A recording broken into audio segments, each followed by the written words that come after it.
This is another episode of Reflections, and my guest for this episode is Kelsey Moser, League of Legends writer and journalist extraordinaire, Esports Journalist of the Year nominee. So, along those lines, that's right, we start the episode with a shot, a sort of implication carried there, but no, just that is an accomplishment in itself. You know, unfortunately for you, nepotism and my ironclad grasp over the industry will stop you from winning that award for many years to come, hopefully. So anyway, no, let's start the episode. Right, here's where I want to start with you, Kelsey, okay? No one actually knows your background story. Now, there's obviously like a sort of witty sort of haha yet because, you know, not that many people know you now. But no, I mean, legitimately, your background story as a content creator, I'm pretty sure is fairly obscured to most people because most people only tend to know someone once they get like something breaks out really big or they become like some kind of an established name where there's a consistent feature or name check somewhere. And so a lot of people won't realize, like the first time I heard about you was, I think it was in 2014,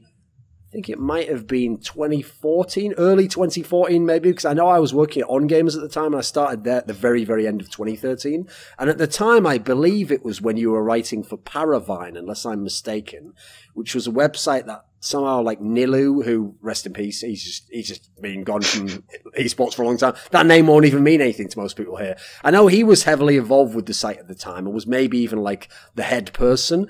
And I seem to remember that what happened was, if it wasn't this site, it was the site before, they made the most ludicrous, ambitious announcement that they were going to host Summoning Insight style shows, but for like every region in the world.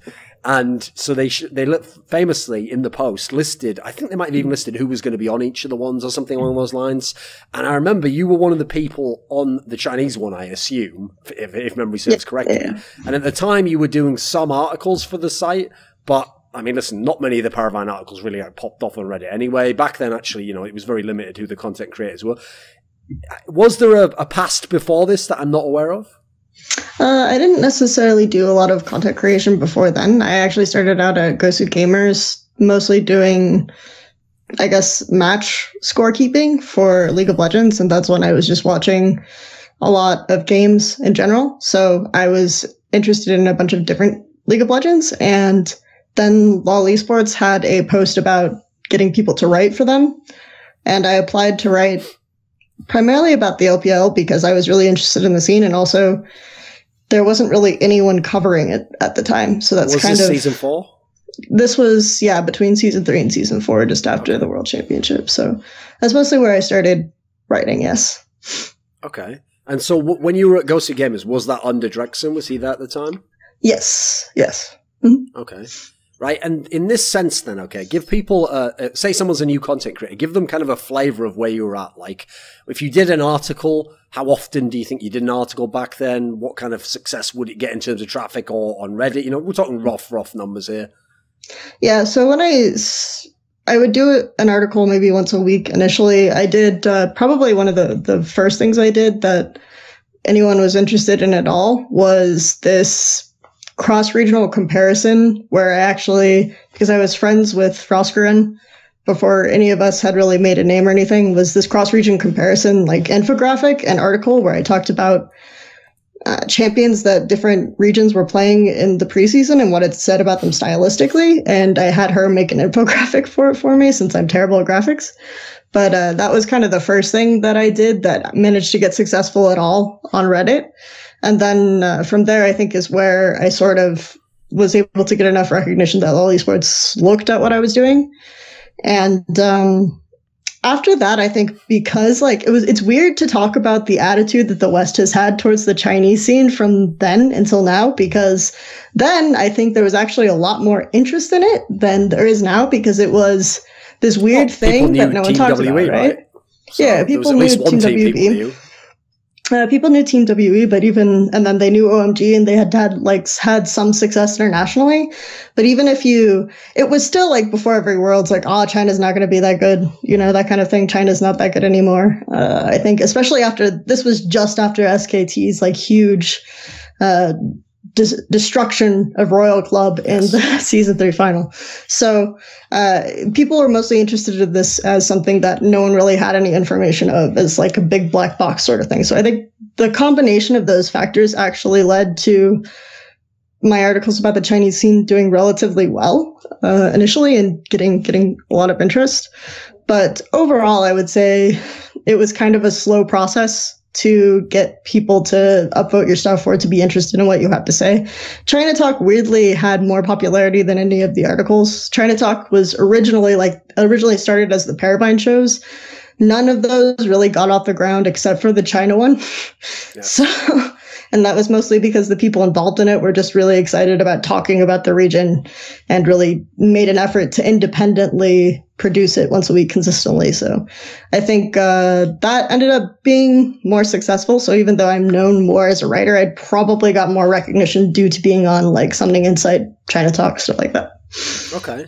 So around this time when you started out, I'm always interested to know this because obviously my beginnings in esports were nothing like this because there was no YouTube, there was no Reddit, you know. Essentially, back then, it was kind of like very stratified, you know, there was big websites and you had to start off at a small website, hope you got noticed, kind of like a newspaper structure, basically. You know, you start out at your local newspaper, you work your way up, hopefully you do some sort of course, you get more well-known, you get some connections, you gradually move up. But obviously the end goal is always you've got to work for the biggest site if you want to have a career, etc. Right. Now, in your setting, as we kind of outlined here, because you were from the Reddit generation, in theory, you can still be a complete nobody and just write an article. And if you get lucky, maybe it goes up high on Reddit, that spurs something.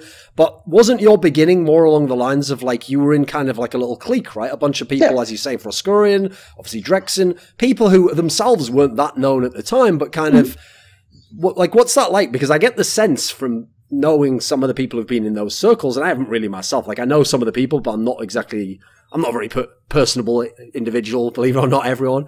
So when they're in those, it kind of sustains you, right? Having at least some other people who are also grinding and trying to make it, right? I think the more interesting thing was that the group that I sort of went to consisted almost of entirely everyone who was interested in the Chinese scene on Twitter, right? Who would be tweeting about the LPL games while they were live. And that included Raz, who really was just a Twitter shitposter. He actually started watching LPL because he was taking Chinese classes while he was going to school in Canada, and he thought it would help him practice his Chinese if he watched like the LPL. So, because there wasn't an English broadcast then either. So it was just kind of a bunch of people who were drawn to the Chinese scene. And from that very, very small circle, I met people like Nilu, who was a Paravine person, and I didn't really interact with people a lot, but I would always lurk in like the chats and watch what was going on. I think it was interesting because like the LoL Esports chat, the Paravine chat, there were a lot of content creators who hadn't really made huge names for themselves, but they all knew each other. They were all willing to help. Like Emily Rand, for example, was always willing to help people edit stuff. And she was kind of the person who was willing to be critical and willing to be like an actual editor, which is somewhat foreign in the League of Legends esports journalism and writing scene. So she had a lot of people flock to her for that reason. And it was interesting also because this was before the huge Reddit controversy blow up where people just made it a hard and fast rule to never ever post your own stuff, right? Yes. So you could kind of post your own articles and you could get the timing of when you put it up on Reddit. So I think that encouraged a lot more content creators to sort of keep grinding and go at it a little bit more. You could even post the Reddit link, and then if someone retweeted it, instantly it could get up on the front page. Imagine that sort of utopia, you know? Exactly. So I think because it was still sort of a fledgling, like there was definitely a separation between people like you and people like Travis, and then us being kind of like fans of that type of content creation, then also willing to collaborate and sort of work together to get to a place like that or to start building ourselves up.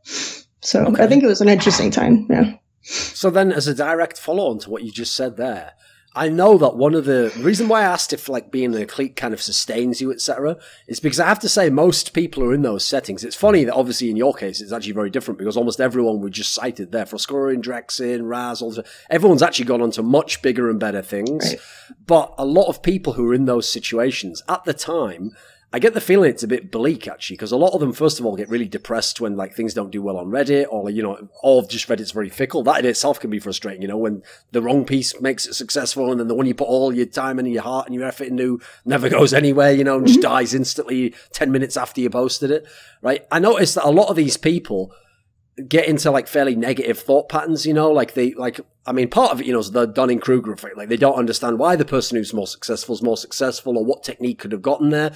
And a lot of them get into kind of a very, I would say, like a very static mentality of like, oh, the people who are big were always big and will always be big, and I'm small and I'll never be big and I'll always be stuck in this spot. And essentially, I either have to kind of like have a Sisyphean streak where just I can handle doing this same thing over and over again for no reward, or I've got to quit or get lucky. I know luck's always a massive like mental way of framing it when you're on the outside.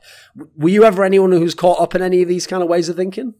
I think for me, I was never really that discouraged because I didn't have a lot of success, but I just kept working on it because it was a new world and I was just really excited to be writing. And then I think fairly early on in my career, I got people interested in my work like you. And I think part of it was because I was writing about something that other people just weren't talking about or covering that much. So that helped me out a lot. It wasn't really that strategic. It was in part, but I had a fair amount of interests and I was always really, really just drawn to the way that like OMG played, for example. So I think I got really, really lucky in that I was going after something that people weren't really that interested, or that people had like some level of interest in, but no way to access that information. And I was persistent enough to try to bring that information to a Western audience. And I was like kind of just self-sustained myself because I really enjoyed the content I was doing, really enjoyed what I was writing about, even if it wasn't immediately successful. And then because of all of that, I think people who could help me out, people like you and people like Nilu and people of that nature, noticed it fairly early on just because of the weird perfect storm of situations that I had. So I didn't necessarily think at the time, I wasn't super discouraged at the time. I actually think that it's almost more discouraging now because there's a different set of circumstances now to what it was then, where then it felt like a lot of these people that you could help you out or that you could do content with or content for were a lot more accessible. Whereas now there are more defined barriers, I think, around Riot and teams and individual content creators than there were even like a couple of years ago. So I think now it would probably be a more discouraging time to get into content creation than when I started in 2014 in League of Legends. So, okay. Right. When you were in this period, we're talking about like 2014, coming into like, I guess, early part of 2015, basically before the Score hired you. Yeah. Right, at this point in time, as we've kind of referenced, you were writing for smaller sites and then you briefly were writing for On Gamers, but I know that that was like a very different situation because to an outsider, you might know people who know about that site. Oh, yes, it was a site that had a lot of funding, etc. But basically, the funding was for the big names, and then unfortunately, the rest of it was sort of where to fill in the space. They sort of hired people at kind of like minimum rate, pretty much, and like low amounts. And obviously, at the time, some of these people, you yourself included, just wanted to get the foot in the door. So it was almost kind of like there was reciprocal to some degree, but obviously, it wasn't the same as, oh, I worked for On Gamers and then I worked for the Score. No, that's a very different set of circumstances. So during this period, though, obviously, you were doing it mainly as a hobbyist, right? It was something you did for fun on the side and you could make some money. And as we've referenced, you wrote for LoL Esports, right? What were the limitations back then? Because, for example, I know that we've had discussions about when you wrote for LoL Esports that I just from me naively asking you stuff like, why are the articles always so short? Like why, even if you pick a really big topic, does it just end after like, 5 paragraphs? And you've explained that, at the time there was something of a hard limit as to how many words it could be or how much depth it could go into, etc. So what was the period like at the time in terms of limitations, either financially or creatively?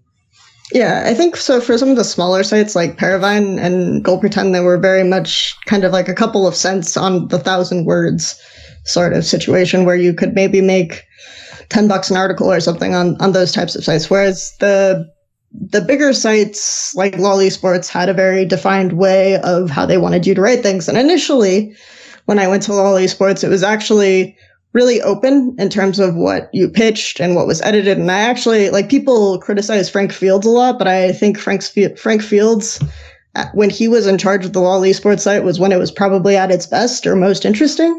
However, I do think that they ran into some corners in terms of the website being sustainable the way it was. So they tried to find almost an angle in order to fashion their content in some way. So over time, it sort of turned into this, like, 1,000 words tops.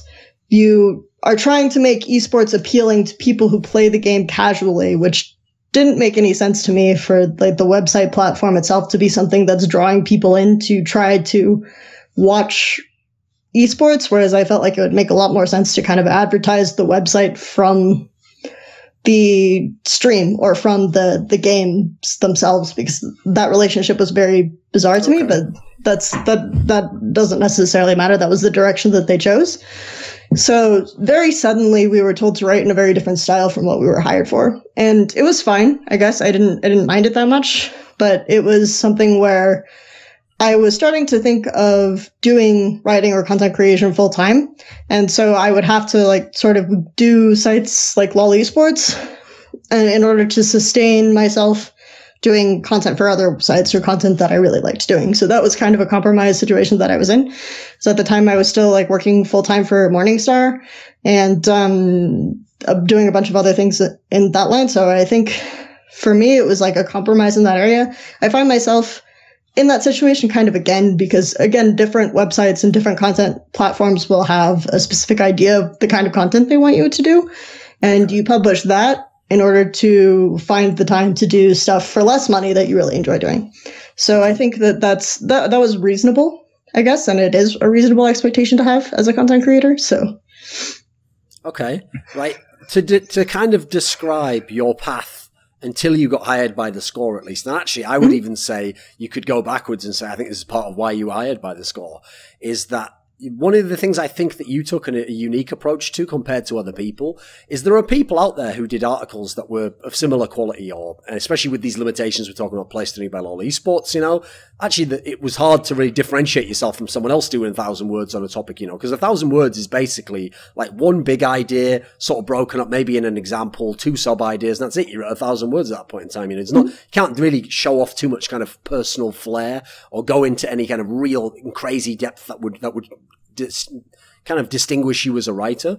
So at the time, I remember a lot of the people who did that sort of content, even the ones that were good, tended to do like one piece every 2 to 3 weeks, or, you know, maybe they'd have a little run where they did one piece a week, but then, you know, that would pause and they'd have 5 weeks where they did nothing. And it's actually a common problem with content creators that they sound like they're obsessed with improving and they want to make it, but the output's terrible. Whereas actually one thing I noticed from very early on was that even in these days where you were making, I mean, as we say, nickels and dimes, like very little amount in terms of actual reward, you were always able to kind of like get a pretty good roll going of like regular pieces and basically scale up your kind of writing operation to whatever the demands of the sites that would pay you were to some degree, right? So was that always a strength of yours? How did you kind of get to that point?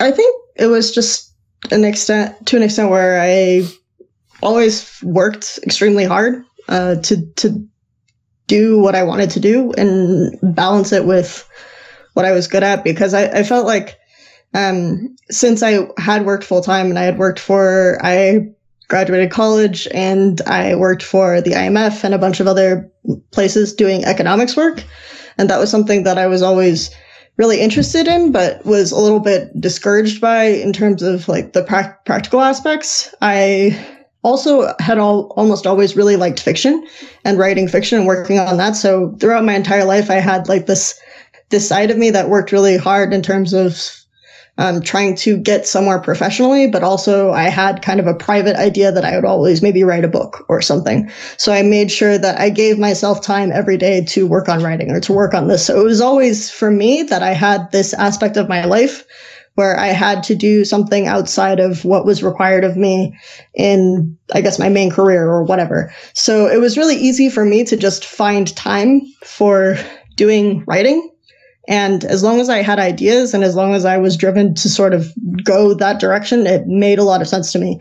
So even if it was discouraging, it was not like I had ever shown people fiction writing that I'd done, right? It was always just like weird drafts that I'd done and I'd kept to myself, and I focused on improving in that regard. So to me, looking at like the public response, even if not every article is doing well immediately, it just means that I'm putting stuff out there, I'm working on it.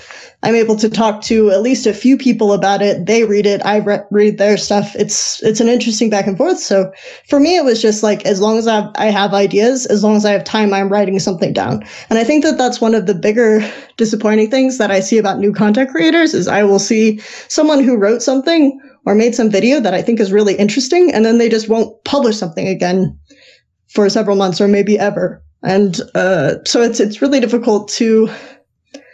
I get a lot of people asking me, like, what do you do? How do you improve yourself? How do you succeed? And I think it really just is down to keep putting in the work and keep doing it. Because I don't even necessarily think what I did or what I put out there was that spectacular or that high quality or that impressive. It was just I kept doing it. And so people started recognizing me. And if you recognize a name, then maybe you'll upvote it more, or just simple things like that. So I think it really just is as simple as putting in the work. And I hate publishing and drawing attention to stuff like that, but it's just persistence and putting in the work really, really go a far way. Of course, I was particularly lucky, I think, but I think that matters a lot as well.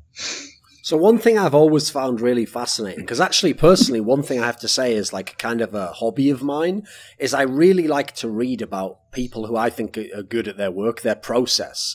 Like, sure. Funnily enough, sometimes I don't even have to enjoy the actual person's work. Like, most famously, when I went to the Van Gogh Museum in Amsterdam, I walked around going, like, I think these paintings are shit. Like, I'm not actually feeling it at all. But what was brilliant was on the wall next to all the paintings, there's a little sort of, like, extracts from his diary and letters he wrote to people. And that's fascinating, because there you see his mind and what he's thinking about and how he's viewing his work and what he's trying to accomplish, even if you don't think he accomplished it in the painting, you know? That part's fascinating. And the thing I've noticed that's very interesting about this is because generally we're talking about people who are artists, they're trying to express something or craft a narrative. Funnily enough, they're doing that with their process, because I've noticed everyone can only describe their process from the past. It's very difficult to actually nail what you're doing now. You can only sort of tell yourself the story of how you succeeded and what you did to get to there once you're at that point in time. You know, that's what makes it so tough actually to give advice to people, because basically you're just telling them your story of what you did. And along these lines, okay, obviously, if I liked your work early on, it's because I liked the quality of the work or the ideas or whatever it might be. And likewise, if someone asks me now why we do Narrative Wake, I would say, well, I think this is someone who's got very good analytical skills, or they bring something good to the show. But funnily enough, this is I thought an interesting point to bring up, especially for anyone who is a content creator out there, is that's actually something of a secondary quality, because the primary qualities that I noticed in your work in the early days, and especially I would also describe as well if I was to describe to someone in the industry to why we do Narrative Wake, there's two that I'd bring up that I think personally are universal qualities that will massively get you hired, get you recommendations, and keep you hired. And these are these two things. One, the ability to output and scale a lot. If you can do a lot of content, it's like I gave someone a very cynical reply once about Narrative Wake, and I said, actually, doesn't even matter if a Summoning Insight episode used to get 100,000 views and this show gets 20,000 views, because if we do 5 times as many episodes, the numbers just took care of themselves, didn't they? It doesn't actually matter that one is 100,000. So obviously, that definitely applies in the sense of if you're a smaller writer, yeah, you're not going to get the massive views that maybe I would if I did, like, you know, my most obvious surefire piece, like top 10 League of Legends players of all time. Yeah, I'm going to get massive views on that. But if you write a whole bunch of small pieces and a couple of them get hits here and there, that can actually, before you know it, those add up and you have a pretty decent kind of viewer base then, kind of traffic number. And then secondly, you're reliable. If you're someone who can be dependent on every week to have a piece, or every day on this certain time of the month or week to have a piece ready for then, that is something that editors love. Like, that is one of the best qualities you can have. And so I know people get drawn in by the spectacle and the image, and they think it's just about the big piece you did or the image. But were you kind of aware that you'd succeeded in these two respects? Because from my perspective, that's why, especially big sites that don't know much about esports, they'd want someone like this and would absolutely see them as kind of the bread and butter of their staff. I think that's kind of what was interesting, or I didn't actually realize that, because I thought, I don't know, I guess for me, it's weird to say this, because I thought it would be more difficult to get recognition. And I don't mean that in the sense that it was like super easy. It was just that I would have to do something spectacular every time, or that I would have to do work super hard in terms of formulating every idea and crafting everything to make sure that I had this very, very clear quality. And I think that was almost one of the weirdest things about the esports industry, or the League of Legends esports industry, was that it was just, you aren't necessarily compensated for putting in so much effort into every single piece that it takes a super long amount of time, but you are rewarded for being consistent in terms of output. So that's almost always the way that I would approach the situation. And it's almost a depressing way to look at it, right? Is that you will do much more if you're putting out a ton of stuff that's mediocre, or you'll do much better if you're putting out a ton of stuff that's mediocre than if you really, really make sure every single piece is like a shining diamond in the rough kind of situation. So it's almost depressing, but it's unexpected that this is the conclusion I came to, considering what I sort of thought when I was starting to write. Okay, you say that because actually this is going to lead down a path that I absolutely had planned. One of the rare instances of where I was going to go somewhere with it, which is that you say that, but the problem with that is you're actually being too fair to people who you see as not doing lots and lots of, like consistently mediocre stuff. Because I would really say they don't exist. Like, I've actually never met this person who does 2 articles a month, and they're all fucking straight fire and, top draw stuff that they only released because it was really good. Most of those people who think they're doing that are actually just doing the mediocre stuff. They just take a month to do 2 pieces, It's very rare that you actually get the person. Now, with that said, though, this does lead into a topic I definitely want to get your take on, which is when you were finally unshackled from the chain gang of League of Legends LoL Esports website, and suddenly there in theory was no limit to how much you could write or on what topic. You had a lot more kind of say over what you wrote. Mm-hmm. You did initially do a few pieces where you blew the doors off like this. You did the Name versus Uzi I piece where you went super in depth. It was 3 parts long, and it was like, an epic in that sense. But part of this strength you've had of scaling things up is that when you got onto these really big sites where, again, like I say, they really appreciate like regularity and being able to put out a lot of stuff, and maybe even sometimes, I would guess, maybe you're going to talk about this now, sometimes having to sort of write to order, as it were, as in an editor says, well, I need something on this topic, so can you drop everything and do this now, When you add that in, a really difficult thing to balance is suddenly you've got the dream scenario. You've got a full-time job, you're getting all these assignments, you're doing, about as much writing as you can do. But now you almost don't have a choice, right? It's hard to actually get the time to do that really timeless piece that's going to be epic about a guy. Suddenly everything is sort of like, you're trying to do good pieces, but they are sort of the 2 or 3 pieces a week. So how did it change there when you were writing for the big sites like Score and then later on Yahoo in that sense? I think I had this expectation that I'd be able to do at least like 1 big piece a week or something on top of everything else I was doing. And it, after a while, just got to the point where if I wanted something to be really good, I would tweak at it and I would do stuff, and I put off a lot of stuff until off season, and I would try to release bigger, more interesting things during that time and also because of this was like when the number of games that were being watched was ramping up as well. It went from best of ones in NA, and it went from the smaller LCK Champions format, or I guess it wasn't LCK, it was OGN Champions format, to the LCK League. China added a lot more games, so it also ended up being an issue where I also prided myself and wanted to make sure that I'm consistently watching everything, and I'm giving as much attention to what the players are doing and what the teams that I'm supposed to be covering are doing as I possibly can, to make sure that what I'm saying about them is an accurate representation of what I think.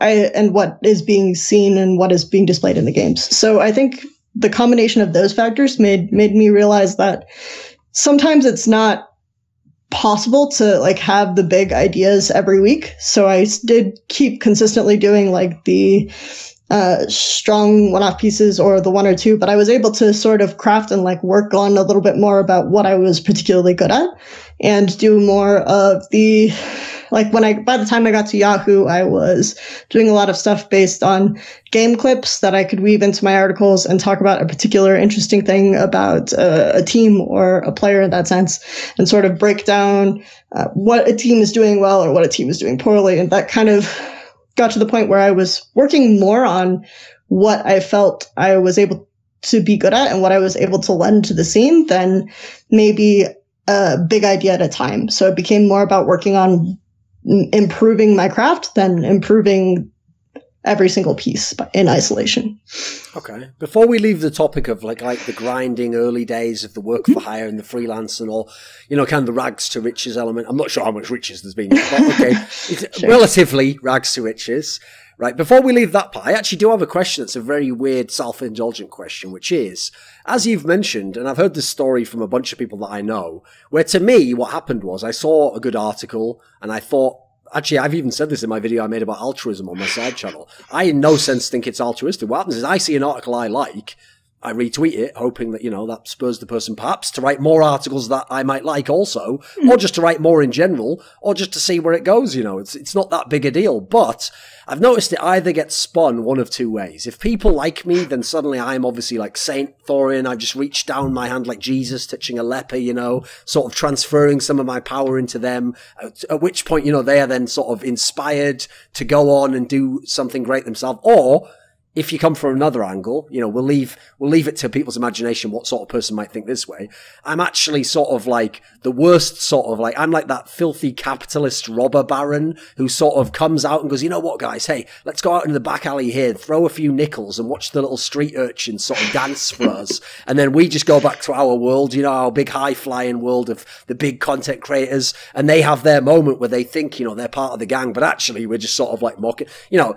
I get the feeling that people really do go to extremes on it. So what I just wonder is it weird when you get kind of like, for an instant, kind of, you get a little bit of spotlight or you get plucked somewhat out of obscurity by bigger names, etc.? I mean, do you get paranoid? I know some people start to think like, if you don't retweet one of their pieces, oh, did I do something wrong? They go to really weird levels because it can have a big impact on that person, even if it's not that big a deal to the other party, you know? So what's that whole aspect like? And is it a big deal? It was interesting because when I was starting to do content and everything else, I was a big fan of you and MonteCristo.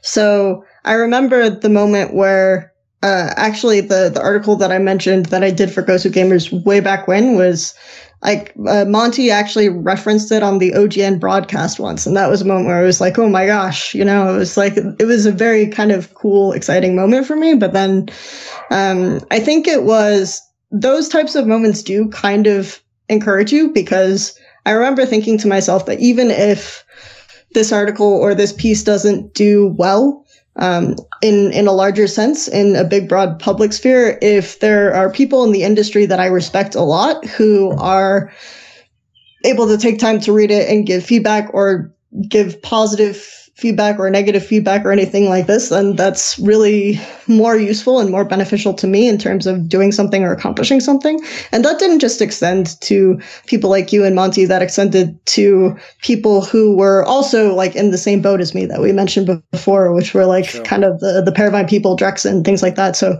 I think that was kind of a really beneficial thing to me. And then also because part of one really beneficial thing for me was because I was so close to Frosk early on, and both of us were finding some kind of space. Like originally she wanted to go pro or do streaming or something like that. And both of us, it was like, if I took time and I wasn't doing an article and she was working on her thing, then I would feel bad. Or if I was writing an article and she wasn't doing her thing, then she would feel bad.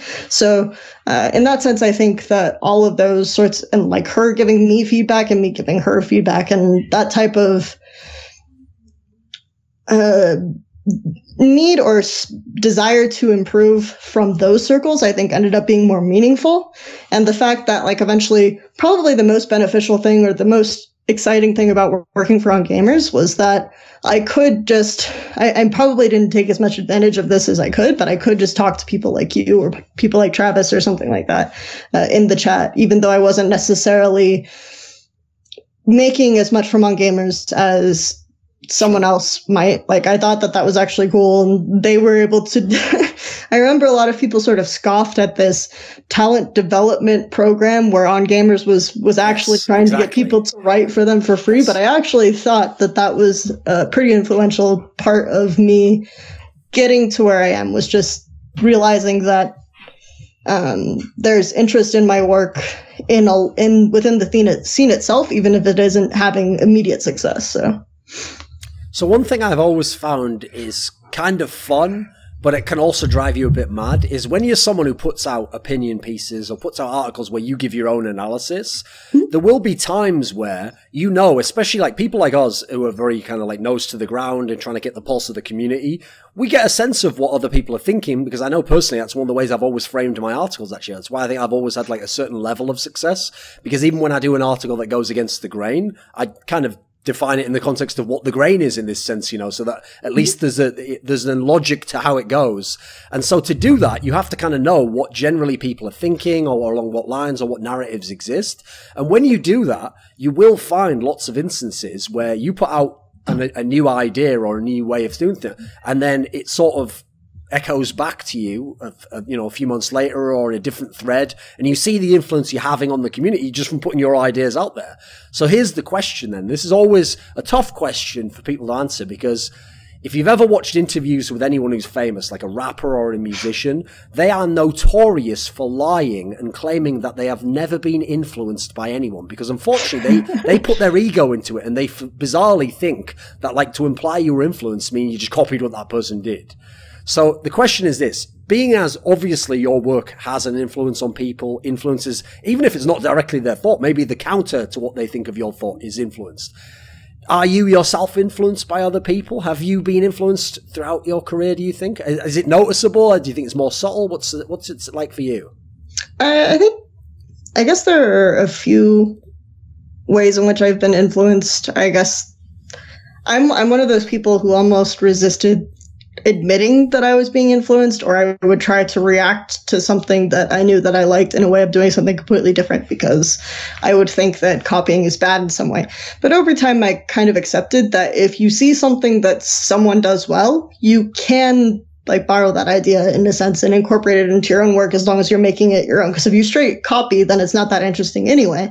It doesn't actually become it's not as much of an homage as taking that idea and actually making it your own. In that sense, it almost represents or shows that you understand what that person has done better, right? Or not better than them, but better than if you had just copied it. Sure. So I think that I do have certain influences in that regard. I think that I've been influenced a lot by, since I did a lot of economics work and stuff, I've been influenced by the way that the economists approach situations. I read a lot of Milton Friedman and the way that he approached stuff in terms of looking at individual moments affecting the economy and things like that, that I think I just think of in how I analyze a lot of different situations. I was definitely influenced within the League of Legends community. I don't mind admitting that I'm influenced by Reddit and what Reddit is talking about and the way they approach problems and reacting to that and presenting my own idea of it. I don't mind admitting that I am influenced by you and the way that you've approached things. And obviously, like, I've attempted the same sort of video format to an extent. So I don't mind admitting at this point that I've been influenced by a lot of different things in my life and a lot of different people. So. Okay, then along those lines then, can you give me like an analogy or an example of where what you were saying there about like reading Milton Friedman and economic thinking? Can you give me an example of how you would structure a thought in that way, or how that would influence your thinking on a topic? It can either be a hypothetical or maybe a real one, if you can remember one that makes sense for in terms of how it crafted your thinking. So I think that I would say that the only thing useful about my degree is that it does influence the way that I think about stuff.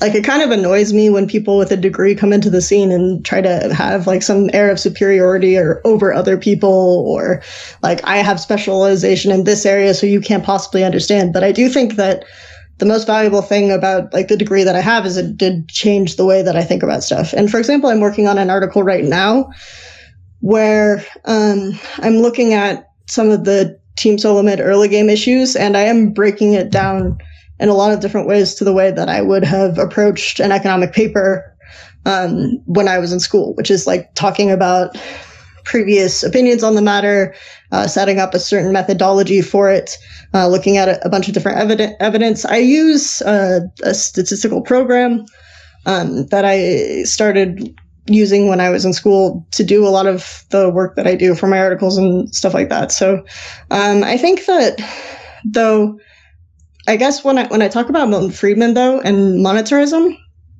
which talks about more like the flow of money and the flow of currency is affecting the way that the system works more than a lot of these political ideas or working on that type of things, I think has a lot to do with the way that I look at the game and the individual trades of like this moment and how you can expand it into more moments within the game. It just generally like going from the small approach to a more larger approach, I think has a lot to do with it. Okay. A topic that is often a theme, rather, that persists with the struggling, grinding content creators is they idealize what will happen when they get the full-time gig. They think it will solve all their problems. It will be the panacea. It will make them more motivated. They'll do more work. They'll do better work. But I have to say, for a lot of people, the grind actually ended up being what was sustaining them in a bizarre way. It's the fact that there was so much potential and that one day they could be so much better in this dream. And then the fact that, you know, at the time they were making very little, but as a result, that very little meant everything to them. And so every little payment they got and every article they did was great. And I've seen a lot of people break through, get hired full time, and their work ethic just die out. Like they do worse work. They sort of realize it's like being a child and thinking, oh, when you're an adult, you know, everything makes sense. And then one day you're just not 19 anymore and you go, fuck, I'm an adult and it's the same as yesterday. I just got to guess this is life, right?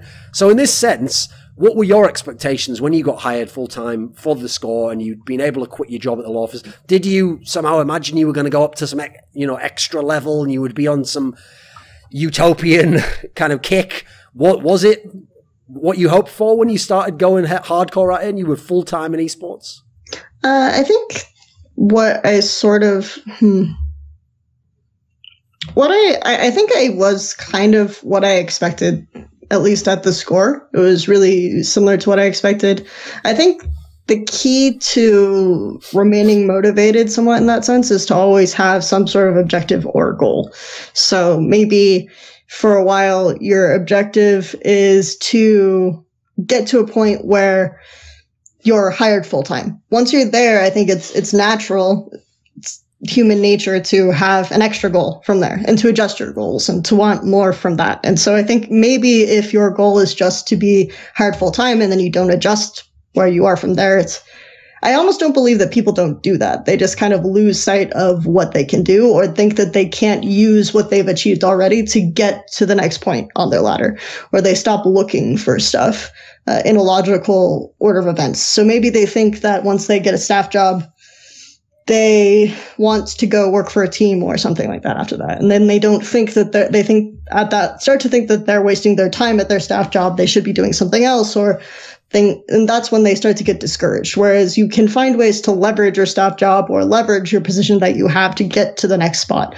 Maybe you have an objective or a goal once you get a staff job to start doing more on camera work, which is kind of what I started to formulate when I was doing stuff. It's like, how can I leverage this position to do more on camera work? And originally I was able to keep my own YouTube channel, whatever. And then after that, I was at Yahoo, where they said that they would provide me additional resources and help with video editors and things like that to help me kind of work on and improve my on-camera position. So I could leverage those types of situations to get to a next step. And that's what kept me motivated in that sense. Okay. So when you were in this position where you were writing for the score and you do all this extra work, etc., what is it actually that's driven you to be opinionated, to be someone who wants to write these articles? Because I know there's a lot of people who start out and, you know, it's just a cool idea to do an article, or they have a couple of ideas, but maybe they're not someone who comes up with a lot of ideas, so they're waiting for the next idea to come along. Because the thing is, right, I realize now people will see, because now I've, in the context of my esports persona, I seem very extroverted and like someone who thinks he knows what his opinion is and thinks it is somehow needs to be heard by the word. But that wasn't always the case, and I definitely came at it from a very unique position where, mainly, I always say I was just a super fan, you know. I just watched the game, liked games. It wasn't League of Legends, obviously, other games, and I really did just think, I kind of put this idea together better than anyone else has, so I'll learn some skill set to be able to express that. And then luckily managed to parlay that into work that also revolved around the same thing. But you don't seem, especially when I first encountered you, like someone who was actually that self-confident or really, like, for example, even if you wrote what I'm sure you thought was a good piece, you seemed like you were very hesitant and resistant even to promoting the piece, or for example, giving it a real title, or daring to actually point out that you'd written it or that it was even good. And famously, I mean, I know you still sort of do this now, but you were even worse for it back then. Say you did a good piece and some of the initial Reddit comments were like, this is shit, you know, like ignorant stuff where they might not have even read it. You would kind of sort of bargain with these people and negotiate with them to try and make them see that it wasn't shit. So who was this early Kelsey Moser in that sense? Like, were you confident? Did you think you had something that needed to be heard by the world? I think it's really weird to describe it because I didn't necessarily think that my ideas needed to be heard by the world initially. It was much more of, I have this idea and I feel like I should express it and I want to talk about it with other people. And so I started expressing this idea, and then I think maybe it was almost the community pushback process that made me think, okay, well, I can actually lend, my opinion is such that I can actually contribute. I can do more than just like bring up a discussion and have a back and forth. I can actually contribute something that's a valuable opinion or point out something that most people haven't seen before. So it was almost through the process of constantly doing this that I gained confidence to have a different approach to my work. I say that, like, a lot of people say that I just do stuff to be contrary all the time, and I've kind of developed a reputation as a contrarian, but I think that's more just because if I agree with what everyone else is already saying, then there's not really much to add, right? Whereas if I disagree with what they're saying, then I think you can do a lot more with that. You can explain, like, well, this is the viewpoint that people are coming from, but this is what is missing here, or this is what I can add to it here. And so I can try to make a larger, bigger picture from that sense, and maybe contribute to how people are viewing the game, or how people are viewing the ecosystem, or how people are viewing the industry in some way. So I think that it was almost through this pushback, or through this sort of thing, that I gained some confidence. And I hesitate to say that kind of thing because people will always respond and say, "Oh, see, it's good that we were dicks in Reddit comments and stuff like this. It forged you. It made you a better person." And it's just like, okay. But I do think that, like, no one really develops in isolation, right? Everything around them makes them into a different kind of person. And for me, those sorts of things made me more confident, I guess. Sure. I mean, I obviously, we all know that I'm absolutely on side with that opinion there because, like, I've always explained it. This is my analogy I always give for that.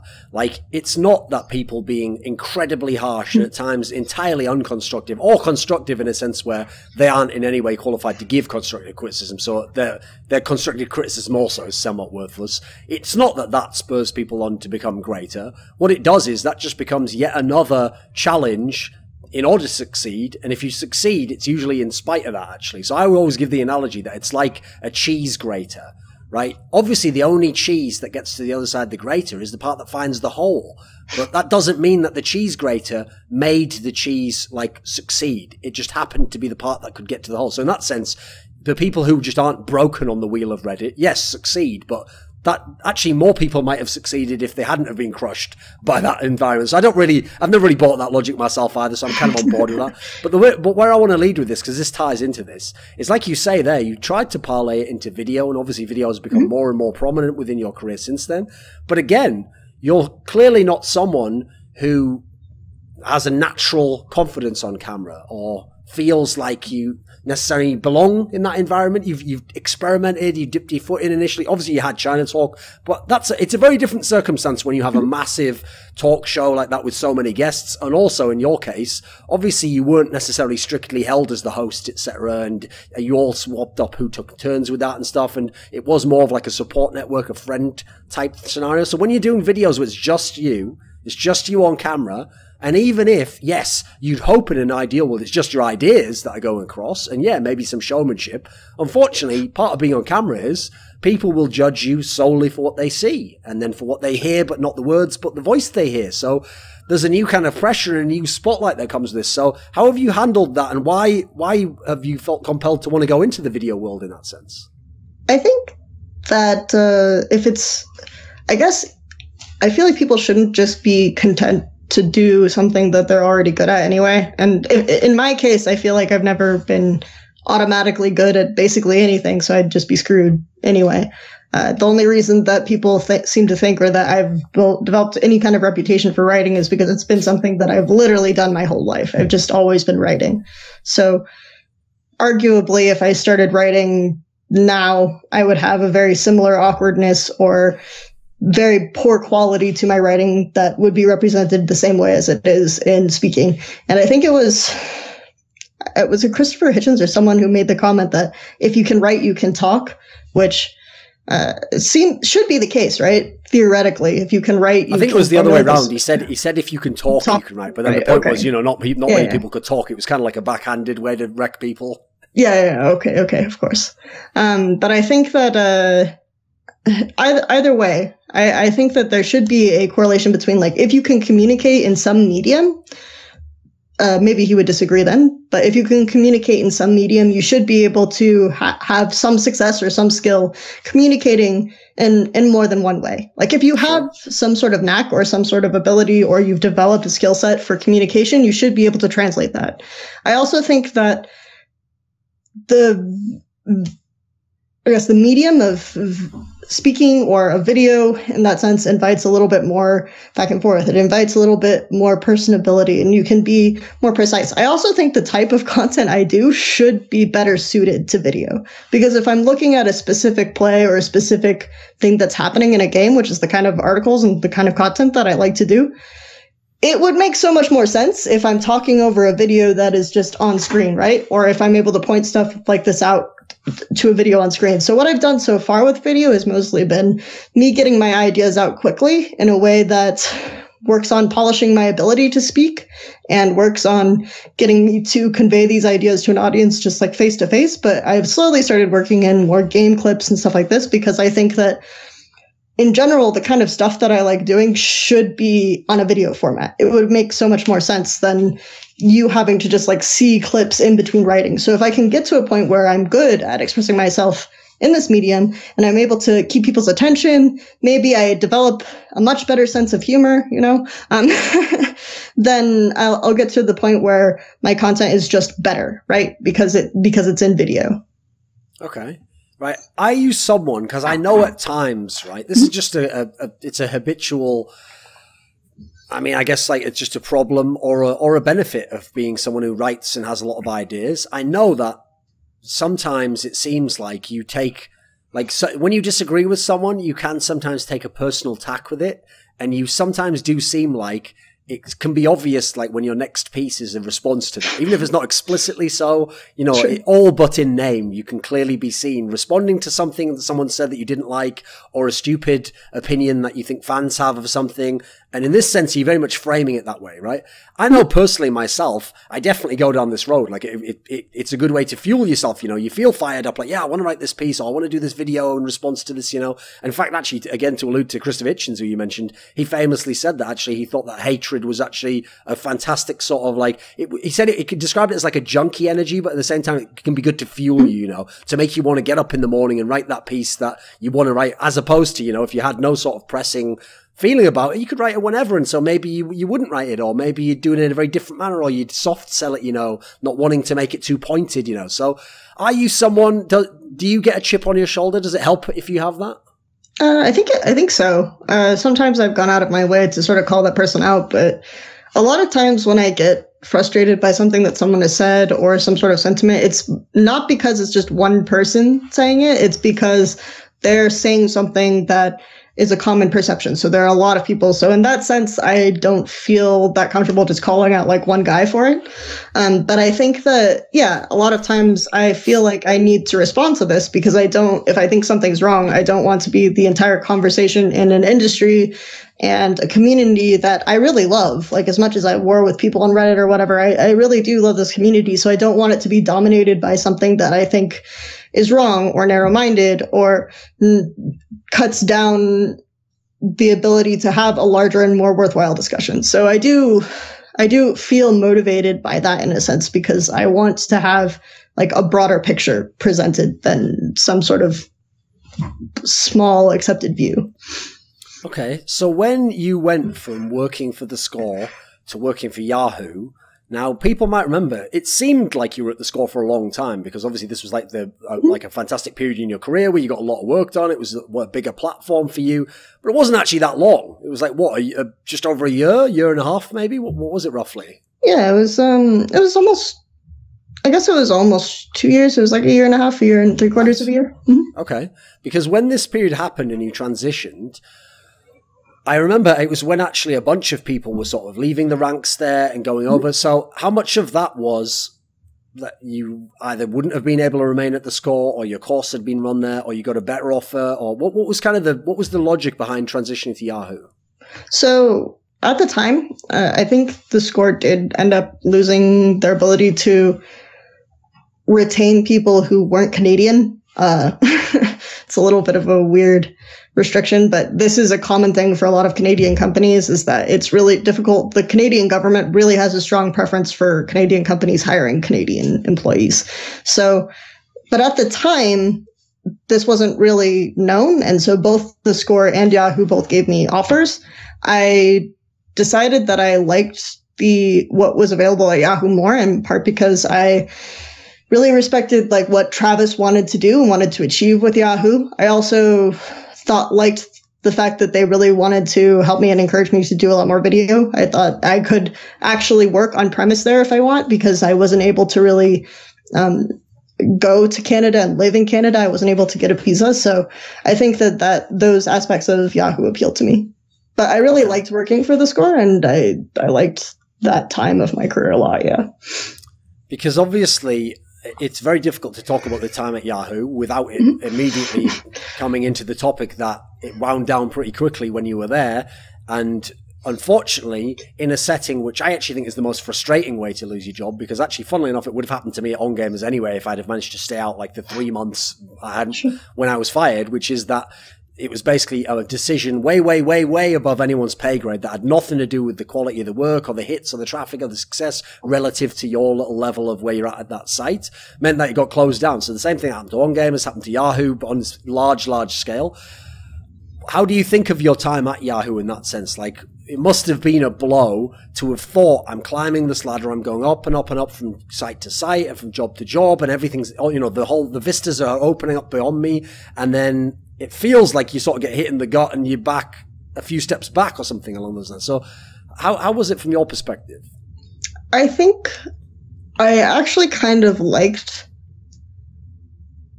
I mean, I wasn't relieved or anything when I lost the Yahoo job, but Travis was upfront with us and let us know in advance that there might be something, it could be nothing or whatever, and if we want to look at other stuff. So that opened the door for me to kind of talk to other people in the industry and see what I could end up doing. I ended up obviously staying with content creation, but the idea that I had freedom to try to explore other opportunities within the esports space was an interesting one to me. So I wasn't, at the time of losing my job, I wasn't completely devastated or anything, because I knew kind of that it was happening events. I think it sucked because Yahoo Esports was a very cool project. They actually had a bunch of ideas to make it long run sustainable, and you can be critical of that however you want, because I know coming from a content creation perspective, that almost never works out. But I really liked kind of the ideas that they were building, the stuff that they were building up on, all of the video content that they wanted to produce. So I think it sucks that Yahoo Esports as a project fell in on itself, but for me, I didn't take it very hard, I guess. Okay. Right. One thing I noticed when you were, from the difference between the LoL Esports and the Paravine day to coming to The Score and coming to these other sites, is in the early days, perhaps due to limitation, I'm sure you'll tell me now, a lot of your work was more centered around like a certain narrative or a simple storyline about a player and a few details. But later, you did get I mean, here's the thing. In my opinion, everyone who does anything along the lines of art, which basically is just expression, I mean, it doesn't have any pretentious term in any way, anyone who's trying to express themselves, in a way, has to become self-indulgent, because they have to kind of narrow in on what they're interested in and what little details they like, and their little idiosyncrasies and how they see things. And so it has to kind of become like that. So your kind of pattern became that you did introduce a lot of stats-based things, and then you had your own kind of models for the game, like wave manipulations, obviously like your key obsession at the moment, but you know, other aspects like that became things that you really tunneled in on. Was this a conscious, you know, charting of a new direction? Is it, can you kind of outline why you've gone down this particular path, you know? Because just to give a little aside, in a kind of cynical sense, I think you actually might have had a bit more raw traffic success if you did longer pieces, but that were a little bit less kind of idiosyncratic in this sense, because, you know, someone has to really be into these things to get as heavily into it. I mean, you could say the same thing about Emily when she does the jungle pieces and it's incredibly detailed about pathing, you know. No matter how much Reddit people lie to you and say that they want that, not that many of them actually want that. I mean, I can tell you that from hard experience. So what's kind of your take of how you went in this direction? I think, so initially when I approached it, I wanted to talk about what the Chinese League of Legends teams were doing in games that I found so interesting, because they had a lot of compositions and a lot of approaches that were unique. OMG for me was a really good foil to SK Telecom, and I thought that they were developing stuff that SK2 was developing basically at the same time. And I do think obviously they were influenced by a lot of the stuff from the Korean esports scene, and they've even admitted to that, but it was, you could see they were the ones who brought the pick comp to China, whereas SK2 were more the ones who brought like the pick comp to the Korean region. So I thought things like that were very interesting, and talking about like the way that Loveling used vision and things like that. But people really didn't care about that, and because they didn't already feel connected to the team. So for me, I felt like I kind of had to be everything for the Chinese League of Legends region in the West. I had to bring the players' stories over. I had to bring all this other stuff just to do stuff that I wanted to do. And I was obviously very passionate, very excited about these storylines and everything else that happened. But for me, the reason that I started writing was always to sort of talk about the game. And I got more and more into doing that. And part of it was just that I noticed my understanding of the game became better. My ability to hone in on details became better. And my understanding of different matchups and everything became better. So I think in that sense, I started writing more and more of that. But obviously, I've done other stuff. I've continued to do some other stuff, like things that are critical of industry developments, or just discussions of whether or not this change to the game is good, or this change, or what's going on with Europe right now is obviously something that I care a lot about. So, but for me, I was never as drawn in by the narrative aspect of the game as I was by what's actually going on in it. So you could say that that's a flaw of me as a content creator, or just something that makes me unique also, because I think we have great storytellers in the scene, right? We have people like Tyler, people like Emily, people like you who are able to sell like a narrative or a story about a player really, really well. So I think people have a better understanding of what they're going to get from my content, and maybe my content won't be as successful as if I continue to do narrative stuff, but I have like maybe a more loyal or a more defined idea of who I am in the space as a result. Okay. So as you referenced there, especially after the Yahoo period, I've no doubt you could have absolutely gotten jobs that maybe even paid more than the current job that you're doing does, where you could have worked for a team, or maybe you could have worked in like as research for some sort of an on-air broadcast, or you could, I mean, there's all sorts of different things. There's so many jobs in esports that once you've proven you're capable and kind of you've got the nod from certain people, that are very easy to transition to, whether you've done those things before or not. That's kind of the crazy thing about esports right now. And I can say personally in my own career, this has been an interesting theme for me, because back in the days, I mean, not really the days for me, but the days for people like you, when League of Legends first came out, actually, that period in time was probably the hardest and the least satisfying period of my career, because I used to be the editor-in-chief of a big website. It was the SK Gaming website. And I used to I probably did like an 80-hour work week, and I almost had no time off. And a lot of the work was incredibly, like, just intensive, like, data entry and very boring things that in no way impacted anyone's life on any like direct level that they would have known what I was doing. And at this point in time, there were many times where I got offers to do other things and to transition and pivot elsewhere in my career. And I either never fully took it. So for example, I actually dabbled for a little while in being like a color commentator in CS 1.6, but at the time I didn't want to do it full time, which is what those people wanted. I wanted to do it half and half, you know. And part of the issue was, even though I have to say the level of job satisfaction I had wasn't that high, at the same time I knew that content creation is the main thing I wanted to do. And it ultimately was. Somehow I had this sense that if I could do it and do it on my own terms and the things that I wanted to, if I could get to that place, I would be the most fulfilled, and or at least that was the path I wanted to go down. And so I did turn down at the time what would have been all the key offers. So I know I can't remember what the term for it is, but there is like a concept in, I know it's in like big companies, corporate culture, where they say that like one of the problems is that because they keep promoting you for doing well at the job you're at now, inevitably in big corporate structures, it actually ends up fucking the whole efficiency up, because everyone gets promoted through the jobs they were good at, because every new job brings on more money and better perks. And eventually, logically, you get promoted to the job you're not that good at anymore and that maybe you wouldn't even be suited for, because that's where you stop. Otherwise, you'd keep going up the hierarchy, you know. So I actually was aware of that principle. And that's one of the reasons why I was willing basically for a few years to take what would have been like a pay cut in as much as I could have gone to a better job, just knowing that somehow if I could ever work out this aspect, and it seemingly I was sort of on the ground floor with being a content creator, it would be better for me. So I know that nowadays the same thing happens, but on a bigger scale. So I've had offers to work for teams and to just be a commentator or just be a talent or whatever it might be. But I always tell people, well, the reason why I'm going to turn this down is I actually, even if money was no object, this is what I would choose to do actually. At the moment, I've kind of got my niche where I want to do this. Is this in any way similar for you as to why you've stuck with content creation? Why even if at times when you've been in a lull or it's been harder, you don't transition to perhaps an easier or a new and just unknown job?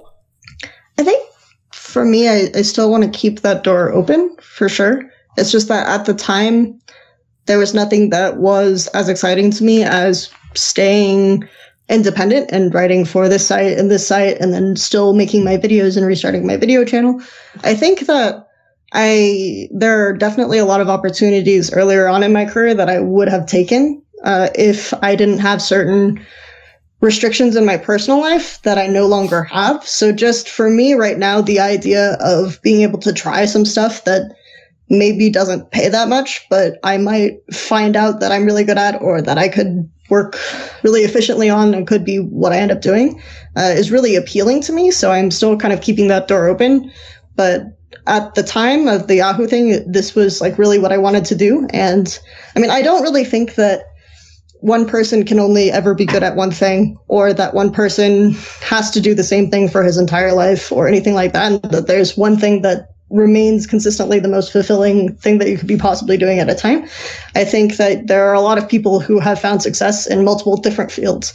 And so if I decide at one point that I want to try something like working for a team or something like that, then I'll definitely go for that. And I'm in a position where I can do it. And it feels weird because I'm getting to my 30s and I'm getting pretty old. But like the idea of starting over is appealing in a sense. But I do really, really enjoy content creation. I think at this point, I have almost gone narcissistic enough to say that I am fulfilling a role in this community that almost no one else is, in terms of being able to talk about the game as someone who isn't part of Riot or part of a team, or someone who has like a third opinion in a sense and says things that not everyone wants to say. So I guess there's a combination of factors, but I wouldn't say that I have the same sense where I feel like I have to be a content creator. It just, for me at the moment, is the most fulfilling thing. And I think that I can, as long as I'm in a position where I can continue improving what I'm doing, then I'll probably be satisfied. So, okay. Right, that was mainly the journalistic component of the interview. I now wanted to ask you about some things. A lot of them are going to be related to Chinese League of Legends for obvious reasons, because that's been your kind of key touchstone passion in the game. And so I only want these to be Kelsey Moser's opinion on this topic in China. I don't care about what the general thought was in China or what the West thought about it. So let's start with your entry into Chinese League of Legends, because I know, for example, okay, in the West, as I alluded to before, before, the main reason to get interested in Chinese League of Legends was IPL 5, was Team WE winning this tournament. So technically they were the best team in the world. They went home, they had this domestic streak that obviously was like pretty epic. But either people tended to come in through Team WE, so they knew them, or I know some of the China Talk people, frankly, I think half to be hipsters, half because, you know, there were some interesting players like Zitai. Also, some of them just liked Invictus Gaming for some bizarre reason. And so usually these two teams are people's way in.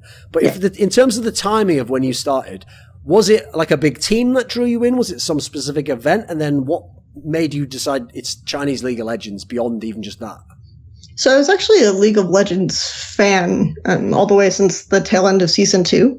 So I started playing it with friends and everything else, and then I discovered that there was a professional scene because I'm one of those people who's super late to esports and didn't necessarily realize that there was like a competitive gaming scene until I had already graduated college and I was working a full-time job. But I was just immediately drawn to this idea that people were playing this game that I loved professionally. And so I just like actually started watching it and obsessing over it and kind of analyzing some of the decisions they were making and breaking that down. And people would ask to play with me and I'd say, no, I can't, like, IEM is on, right? So I would be watching all of those games, and I really, really, really enjoyed Fnatic, actually. And so I was a WE person because I saw Fnatic get almost their head beat in the final by WE.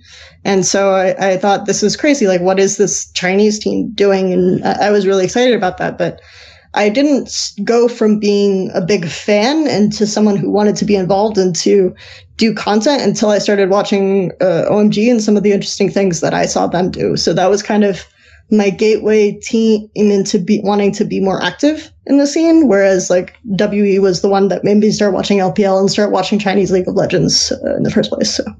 Sure.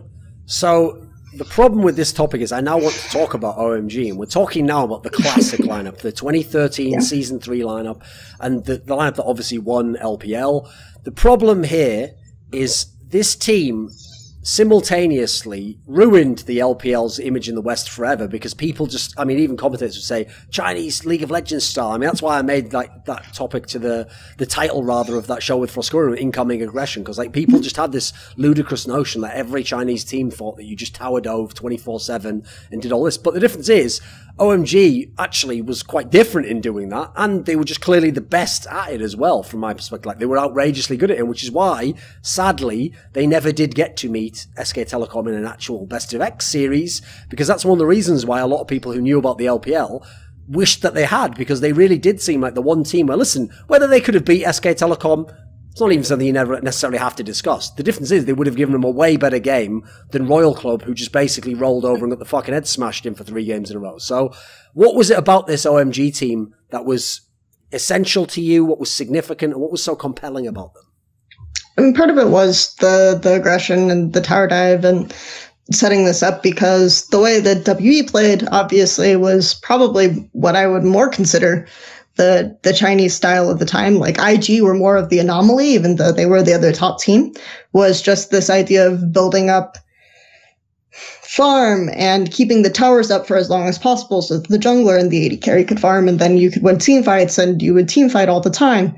So I think that was much more, if you had to pick a Chinese style of the time, that was what you would go with.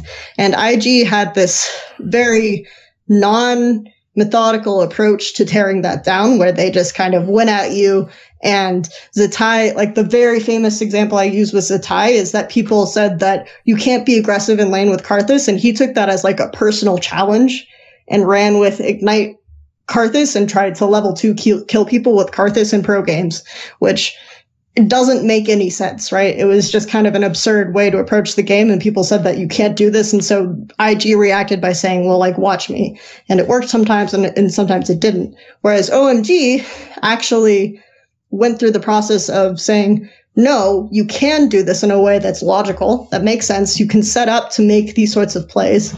You can almost create a method for doing, like, everything they did seemed very deliberate to me at the time.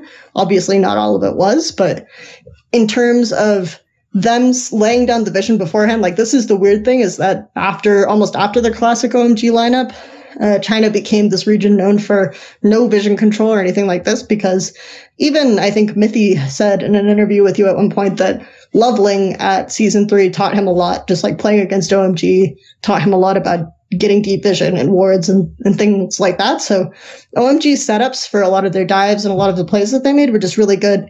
And I remember specifically there was like this almost mind game episode at the season 3 World Championship where 2 games in a row, Loveling like level 2 tower dives bot and everyone's mind's blown by that.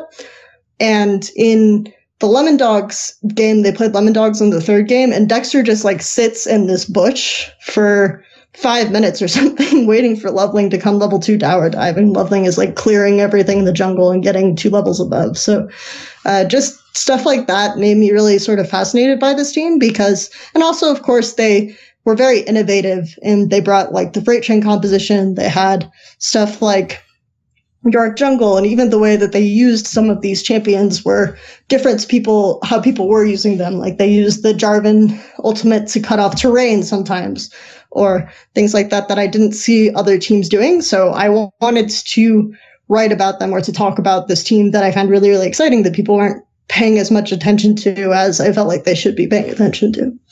Okay.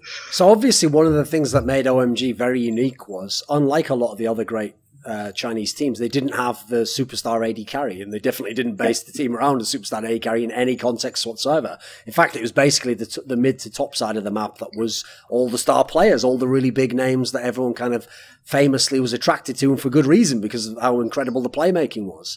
So this team, the sad thing about it is, first of all, like we've mentioned, at Season 3 Worlds, they didn't kind of continue the run through the bracket and therefore meet in the final with SK Telecom, which really is kind of what the narrative would have called for, you know, to have this epic final. And then beyond that, yeah, they had the cool run at Season 4 where they were 1 game away from the finals, but funnily enough, again, Royal Club stopped them, a slightly different version, obviously. And then after that, they had the switch where they brought in Uzi I, and then it never really kind of turned into anything. And since then, basically, OMG does not exist as we consider the core anymore, and nothing ever happened. So is there something underwhelming about the OMG career arc in that sense? Did they ever actually kind of fully have it all together in the way that you would have hoped for? Because internationally, no one still to this day really, I get the feeling, kind of had a sense of how good they are. If someone only watched Worlds or the MSIs, etc., they never really knew who OMG were, right? Yeah, I think it's weird because I feel like, for example, the Cloud situation is almost the perfect example of sort of why OMG never really succeeded, which is that it felt like, because everyone knew that Loveling and Cloud had issues with each other. Cloud had issues with so many people on the team, and Cloud was a guy who was very upfront about the kind of opinion he would have of you or what he wanted to say, and he was a bit eccentric in that regard as well. He wasn't just a standard asshole type person. He was just like kind of almost flat about his opinions, which probably just irritated people more. But I think that it was clear that the team worked much better and functioned much better with him playing for them. But they got along personally much better with this Dada 7 guy. So it was almost, you would see Cloud come back to the lineup, start, stop several times, almost like they could deal with him in short bursts, but they could never just like make him a permanent aspect of this lineup. And so there were a lot of weird personal stories, and everyone remembers the big fallout with UZI and the fact that Loveling and Cool had this weird thing where it's like, we are no longer friends, like friendship with you has ended. That stupid joke on Twitter was literally something that they were taking seriously and talking about. So it was always a very infighting sort of team, and they could never kind of put that on the side in order to achieve the success that they were talented enough and kind of smart enough to sort of achieve. So in that sense, they let themselves down way more than anything, and they didn't really deserve it, right? If you can't really keep it together, then you shouldn't be winning shit. So it's apt in that sense. I also think Royal were a really weird team in the sense that they were good at sort of reading a team that they had played against multiple times and developing specific approaches to dealing with those teams. So they weren't necessarily, I wouldn't say that they were a better team overall than OMG or a better team in isolation, but they were a better team at countering teams that they knew well. Like they had, if you remember the season 3 regional final that Royal Club won, which allowed them to have the preferential seed, they kind of read OMG's typical level 1 and set up against it because they lost to them initially in that tournament. But then in the final, when they came up through the loser bracket, they were able to counter this initial level 1. So I think that Royal, and then OMG famously refused to scrim them at the Season 3 World Championship because they didn't want to get screwed over again. But I think that Royal Club were very good at that, and so because they benefited a lot from encountering teams like OMG, from the fact that they actually scrimmed Fnatic a lot at Season 3 Worlds before meeting them in the quarterfinal. And according to Whites, they actually lost to Fnatic multiple times in scrims, almost every time. So I think it's an interesting set of circumstances for Royal Club for sure. Okay, then let's just, for a moment, we'll come out of the chronology here then. Let's just address the Royal Club topic then. I mean, I was going to do it anyway, but I was going to do it in classic Thorin fashion, where what I would do is I would have gone through all the really good teams in League of Legends history. Then at the end, I'd be like, notice how I didn't ever mention Royal Club because they actually weren't relevant domestically. Sure. And then I would have sort of backdoored into the question, which I'm going to ask now then. After the first 2 worlds in which Royal Club and Uzi went, so Season 3 and Season 4, obviously with different lineups, obviously, at that point in time, the whole Uzi Worlds buff aspect, there was something to it, because clearly he did, it's almost like, it's not that he never did that domestically, it's just that he did that, and then he also had a bunch of shit games, and a bunch of average games, and a bunch of decent games that he then would sabotage, and so it's more like somehow at Worlds, he just refined it somehow, and he just took out all the bullshit, and you just got the pure essence of what he could do. So at the time, though, after 2 tournaments that are single a limb, it is somewhat crowbarring it to be think about Uzi as he just always goes ham at every Worlds, and his team's just a lot better. But after seeing the different variations of his teams, which at this point in time, yes, is just Uzi, I mean, he's just the one who's always there in the different squads. There's kind of something to it. So how do you see that now? What do you see with the Uzi Worlds buff and somehow the Royal Worlds buff? What's your take on it now? Comprising all the worlds we've seen them at and the MSIs, etc. I think so. In the Season 3 and Season 4 Royal Club, it was partly that teams were just really inconsistent at executing this kind of the way that Uzi wanted to play. And Uzi was very stubborn about wanting to play a certain way and being able to go in every time. And I think the meta, for example, at Season 4 Worlds was really, really well suited. You had Orianna, you had Janna, you had all these sorts of setups so that if he went super ham, he would always have someone protecting him, and his team got good at juggling that. And you can shit on those players, which is fair enough, but just the fact that they were able to pull this off, I think, contributed a lot to him having success. And obviously, Season 3, Season 4 Worlds were very AD carry-centric metas, kind of like this most recent Worlds. And that's when he's been the most successful. So I think that just in terms of the way he wants to play, a lot of certain factors need to align. And just before the Season 4 Worlds as well, right? If you remember, they changed the meta from something that was really, really conducive to lane swaps to adding more gold to Dragon early on in the game. So Dragon became a higher priority objective. And then if you're in a 2v, and then of course Lucian got stupid buffs, ridiculously stupid buffs to the point where this was Lucian release. So where Uzi could rack up, there was a Demacia Cup game where he legitimately got 27 kills in a pro game, playing Lucian. So I think that there were a lot of circumstances that led to Royal Club kind of surging when it was looking like they wouldn't even necessarily make it to playoffs, right? 100%. And then they surged up to getting the 2nd seed to go to that world championship. So I think that a lot of those circumstances aligned for them to succeed at that worlds as well. Okay. I guess in a way, thematically, it works that we talked about Royal Club because obviously the person who's had the mirror opposite career of Uzi is Name, whose team was EDG, the most successful one. Edward Gaming, we're talking about his era in Season 4. And famously, he was the guy who had by far and away the most domestic success because he was in the first 4 LPL finals. He obviously was winning a bunch 2 of them in a row when he was in EDG. And people, I always say this, unfortunately, if you haven't watched LPL that year, even if I say this, you can't really understand how dominant this team was, because like as I remember, I think there was like 9 LANs they played and they won 8 of them or something. And then if you throw in an online tournament, they were even in the final of that as well, you know. So the consistency was insane, but they were also winning all the time. And here's the thing, okay, as a quick, without making a huge sidebar, I can understand why people aren't naturally drawn to the style of an EDG. Because if you notice in history, this goes across all games and all sports.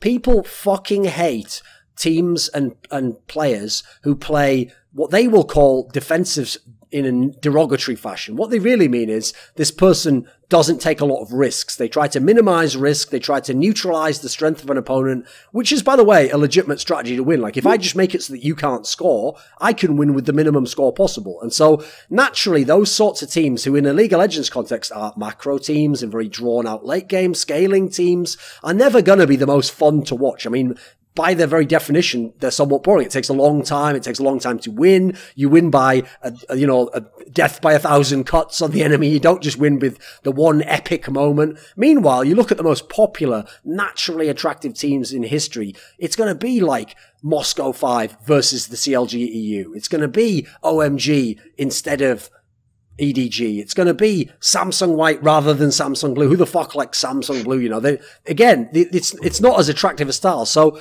with all that taken into account, was EDG the real deal in the sense that were they the great Chinese team, and does it kill you to some degree that we just never got to run that back again in Season 5? We just had the Season 4 chance. They got to Worlds. There was all the accompanying shit, which no one will ever get to the bottom of, really. And then that was just it. The whole Korean exodus, unfortunately, they were the #1 victim of that because it just killed the greatest team, potentially, that China had ever seen. I think Edward Gaming were definitely... That iteration of Edward Gaming is a really unfortunate... Probably one of the bigger regrets is just because... They had a specific way of playing, though. I'm not sure how long their run could have been without changing it up. I think SCZF and Name often expressed even before that they had difficulties with their 2v2 and finding synergy in the 2v2. And Name had a very specific way of playing, like with Sika and everything else that FCZF didn't really adapt to very well. So that was kind of an issue that they had, and their 2v2 was never super good, in my opinion. I think that they tried a lot harder on it to get it to work in spring, but it didn't quite get there. Their 2v2 was never going to be on par with like UZI 0 or anything like that. So that fed into them having to play this kind of play game style. Cora 1 was obviously a much better tank player, so that fed into them playing like more of a late game style. And then you famously played like all these wave clear scaling mids like Ziggs. However, he often expressed that actually I prefer assassins. They just make me play this because of this particular team style. So, and then obviously this was like the time where Ziggs was super popular and all of these games were 40 minutes because Ziggs refused to lose games. And Clearlove himself was like good at understanding what side of the map to be on, but he was never going to like get involved or have good coordination with his lanes at the time. So all these sorts of things fed into them playing this sort of style. I think you see Clearlove develop over time. You see Cora 1 develop over time. So there's no reason to say that this team will never develop. But there were definitely factors there that were difficult for them to work well. Name, like the Name sickness thing back and forth is that people talk about, oh, how he just had food poisoning or famously that sort of thing. But there have been instances of him being sickly for various reasons in his career and missing opportunities. Like he couldn't show up for the OMG tryout at one point before like San was even on the roster. He couldn't show up to his OMG tryout because he was sick. Things like that happened that ended up contributing to like an overall storyline that made Name seem like a fairly sickly person. But I do think that that wasn't the only factor that maybe contributed to his poor performance at Worlds. People talked about him losing some sort of sense of motivation as time went on. Like there's the famous line of he fucked too many fans. I think he got involved with, like from Ryan Lue, where I think he got involved with too many fangirls sometimes, and that kind of distracted him a little bit. So he was probably never going to be on that same level of form again. Maybe he would have been really motivated, but I think that there were reasons for Name to part ways with the team other than just like a poor Worlds performance. But I'm not 100% sure on all of it. So. Okay. Well, maybe then some of what you've just said now will actually lead into this question I have, which is, I've noticed that I actually feel like if I had to pick one scene out of the major regions that is the most brutal, like you either succeed, and even if you succeed, the moment you stop succeeding, you fail and sometimes just disappear forever, it would be the Chinese region. Because even in Korea, they have at least shown a trend where they actually might just let the old star player stay, even if he's not that good, basically till he wants to retire or he's so bad they have to kick him. And by that point, you've usually lost your fans anyway, so it kind of adds up, you know, as to why you have to retire now, you know.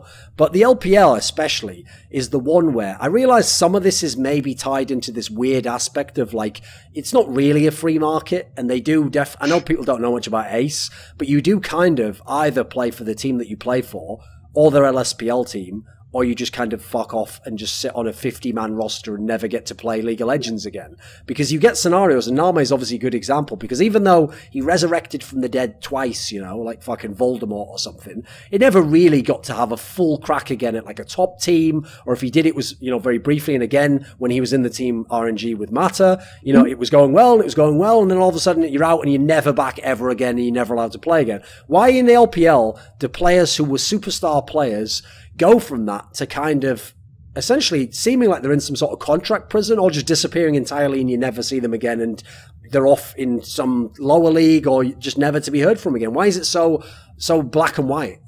So the best explanation for this that I've heard is just the sense of loyalty and branding that the Chinese scene has, is that it was actually a huge big deal when Cool was suggesting that because Going wasn't playing in Season 5 that he should be benched, right? This was a really big deal because Going had vouched for previously Cool to come back to the team in Season 4 after he took time off for his surgery and everything else over Xiang, right? So this was like, even though Going wasn't practicing that much and he was spending way too much time streaming or doing other stuff that was holding the team back from Cool's perspective, even though that was actually accurate, fans saw this as like a very offensive, huge, massive betrayal, because you don't like betray your friends. You are a very loyal person. You don't bring this sort of thing to the public or the other person's attention. And I think like the sense of loyalty and also the sense of not wanting to create like waves or make big deals out of situations, also from like the saving face aspect of the culture, I think leads to players staying on teams for a very, very long time and having the sense of like really long contracts. And obviously if Westerners go, and I've talked to teams and I've asked them like, why do you have 5-year contracts, right? This kind of thing, like in the West, we're talking about whether or not a 3-year contract is ridiculous, right? Whereas 5-year contracts have been a thing in China for a while. And they will say things like, well, this is an investment. We expect them to stay with our organization even after they're retired, right? They're going to be a part of the family forever. It's a sense that like your Chinese team is your family that I think is something that in a sense keeps them from making like the really good, really sick rosters at times. Okay. Because actually this topic, this is the way I wanted to take this question though, before we get into the Korean import era, because that just muddied the waters on this exact topic. Mm-hmm. But I have actually, I'll just reveal it now, I have been a mad shit stirrer behind the scenes with everyone who's involved in the Chinese League of Legends scene, but from the West. Because what I always used to do was I was like the hype man, you know, who's like, yeah, you guys are fucking as good as them. Talk shit to them. Like, you can do that. Because obviously, everyone in the West didn't give a fuck about China anyway. They've always downplayed them. And then the only people who even knew a bit about China, but weren't interested in it, were the people who knew about Korean League of Legends, because at least they understood the concept that, you know, there's better players there than in the West. And, you know, some of these teams might do something at Worlds, so I better have a basic grasp on it. But unfortunately, so many of them, not just Monty, did take it from the lens of like, I cover Korea, so therefore Korea are my teams, and anyone who covers China, they're your teams. And then they kind of like attach their identity to it, like, haha, China will always be worse than Korea, therefore you are kind of an idiot or overrate them, and I'm right because my region will win Worlds. And this was kind of, especially in these early days before we get to the Korean import era, it was pretty defined that people thought along these ways and were incredibly cliquish and pretty condescending in some ways. Why is it? I know in the case of Froskurinn, right? Listen, she had good reason to maybe cool the fucking jets on talking shit about other regions for the Leona incident that we all are aware of, and that whole scenario, you know. But in your case, you know, you would make articles that said everything but that some of these Chinese teams could maybe have beaten a Korean team or done well. But why is it that in your case, and perhaps you can also speak to some of the others, why did I have to sort of like provoke people to even say this shit? Like I always used to, like, I'll give you the example I always thought, I know this would have actually doubly fucked all of you if you'd have gone along with it, but I always said the EDG one was the best one. Because when I looked at their style of play, like, yes, okay, Samsung Blue would have done what they did way better and probably beaten them, but all those other teams, I think, were fucking up for the taking. Like, I actually really do think if EDG hadn't have fucked it up, they would have come out, they would have beaten Royal Club, they would have beaten OMG, they'd have been in the final, they would have played Samsung White in the final, and even then, I'd love to see how that fucking game goes, you know, because that's an interesting dynamic. So why is it that the Chinese League of Legends Western people, essentially, always did have kind of an inferiority complex, and it took a lot before, it wasn't really until EDG did win that MSI that anyone kind of was even willing to talk a bit of shit or hype up the Chinese region. So from your perspective, and maybe a bit deeper insight as well. I think part of it is just that the way that the LPL teams approached the game for a really long time was a bit more, because I talked about OMG having a very deliberate way of setting up plays and methodology and things like that, but they were much more willing to think of this idea as you have to be aggressive, you have to make this kind of play, or you're just going to lose, even if the play is like a 20% play or something like this. So that made them really erratic and difficult to consistently bet on, right? So it's really hard to bet on a team like that to win everything when you understand that they have like issues where they might like screw up a 20% play or something like this. So I think that was always an issue that for me kept me from saying that like, okay, they're good enough now to beat a Korean team. I think they've gotten to a point where macro understanding and everything else in the region can get to a point where, or we're getting closer and closer to like where the gap between the Chinese and the Korean scenes can close a bit. But I don't necessarily know if that will even be a consistent phenomenon, or if we'll still rely on the meta being super bot centric for the kind of SKT versus RNG best of 5 series to happen, or if we rely on teams to just like kind of have the perfect set of circumstances on the day. I also felt for the 2014 setup that OMG iteration with Cloud was probably the best Chinese team, but they just never could get to the point where they could always keep him in the lineup and continue to perform consistently well. Like they had games that were just really, really well set up and almost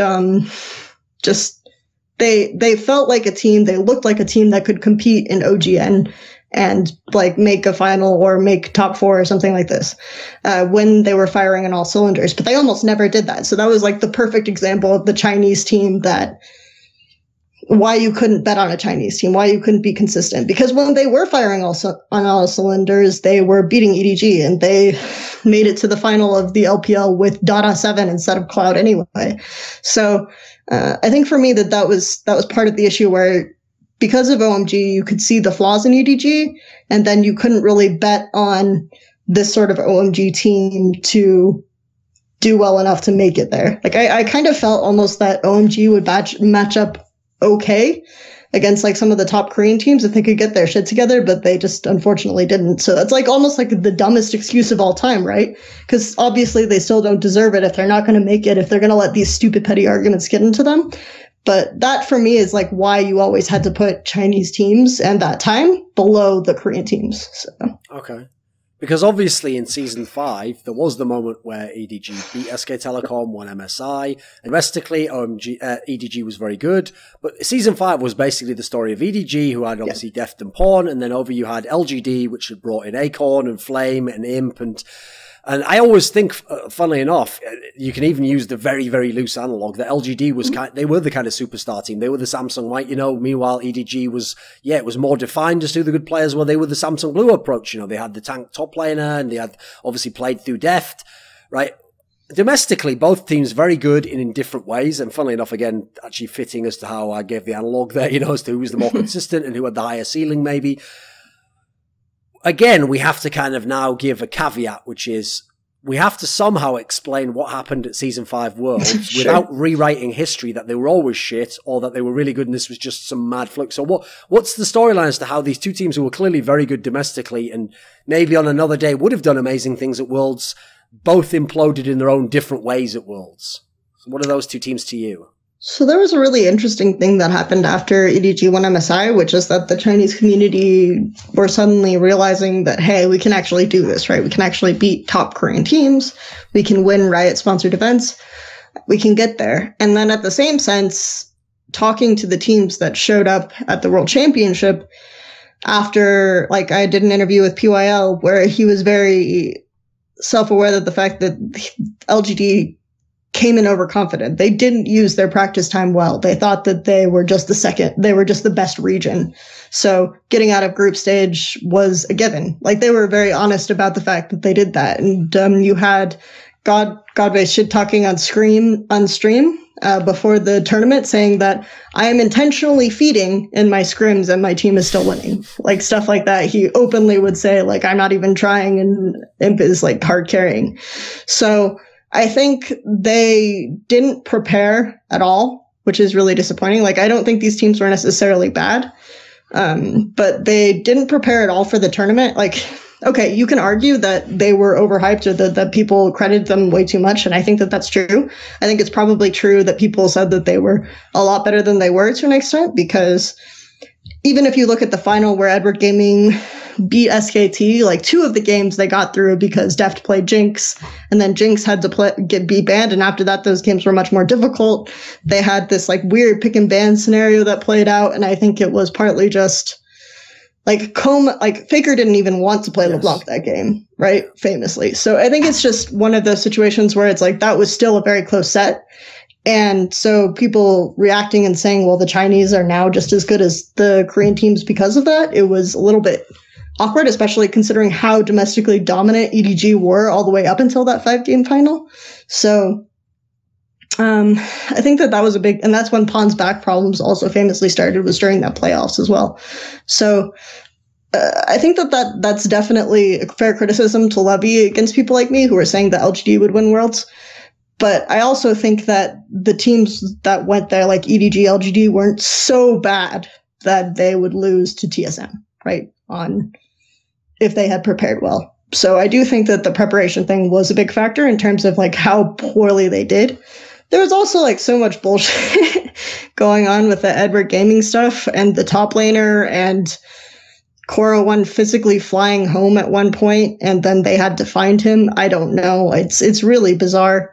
But some of that stuff came out and I don't know. There was a lot of bullshit that happened and I'm not blaming that, but I think like part of being a good team is preparing for an event, right? You're never going to be so good, I think, or I would hope that you're never going to be so good that you can just like never prepare and show up and shit stomp everyone.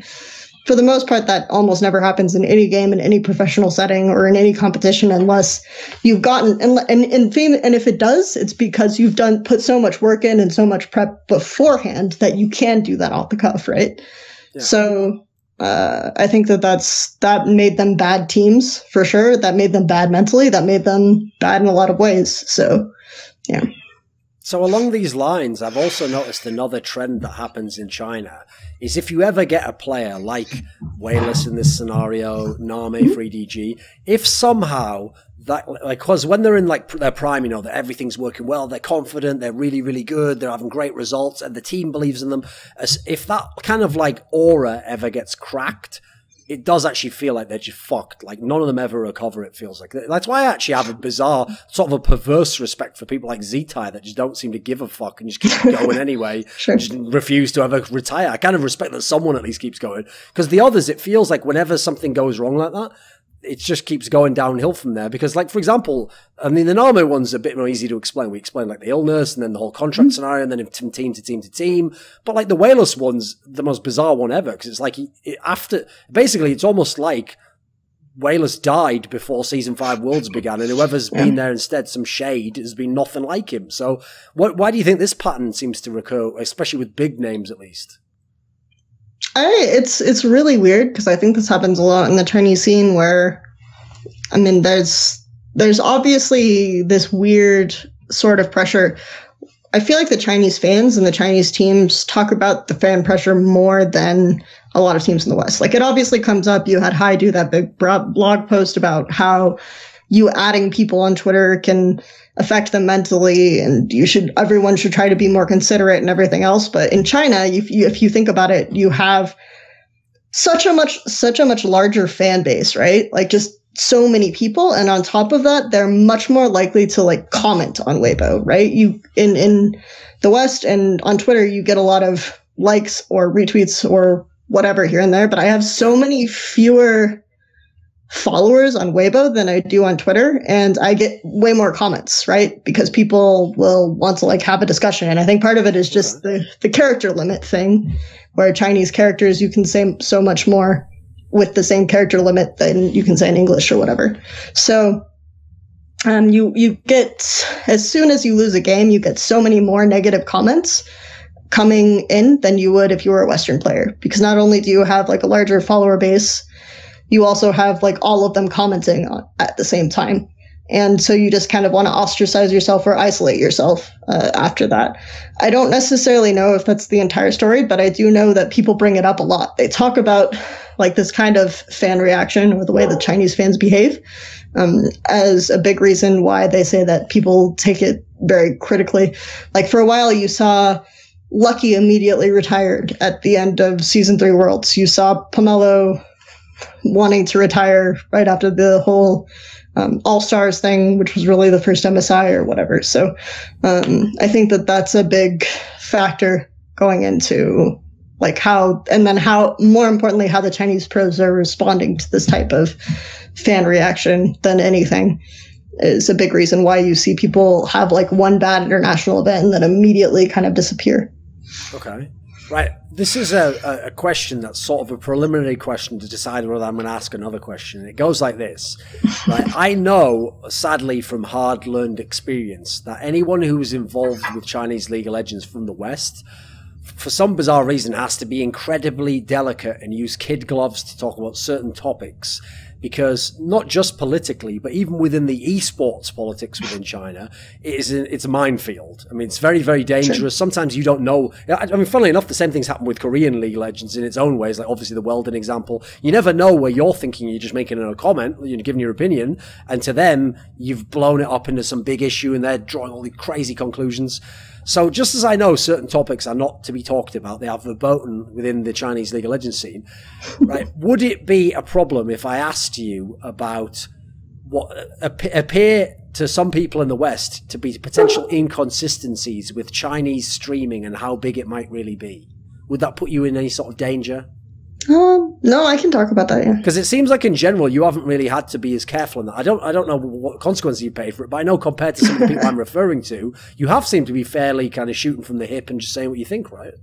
Yeah, I think part of it is just that I don't have to be beholden to a lot of these Chinese streaming platforms, so I don't do any work for them. They don't sponsor me in any way, so I'm able to be slightly more open with what I think of what's going on in that scene.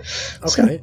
So I will go ahead and I will contrast this to the West just to make it seem like I'm not being unfair. And sure. I will say that in the West, I have heard a lot of stories where publicly a team said, we just signed this CSGO player for this huge figure. And I know behind the scenes, it was actually a scam on both sides. Like, for example, both teams just agreed, hey, we'll actually do it for this lower figure, but it'd sound cool if we both just agreed that it was for the bigger figure. And since we're both agreeing, no one loses anyway, right? And it's a way to pump up esports, make it seem bigger. And plus then, you know, there's all knock-on leverage aspects. Oh, now I can get someone to sign the player later for more, because if I signed it for this much, you know, essentially there is an element of people fudging the numbers like they would have in any industry if they could get away with it and it could gain them an edge, right? So I'll say that to point out that there's some sort of a mild corruption in the West.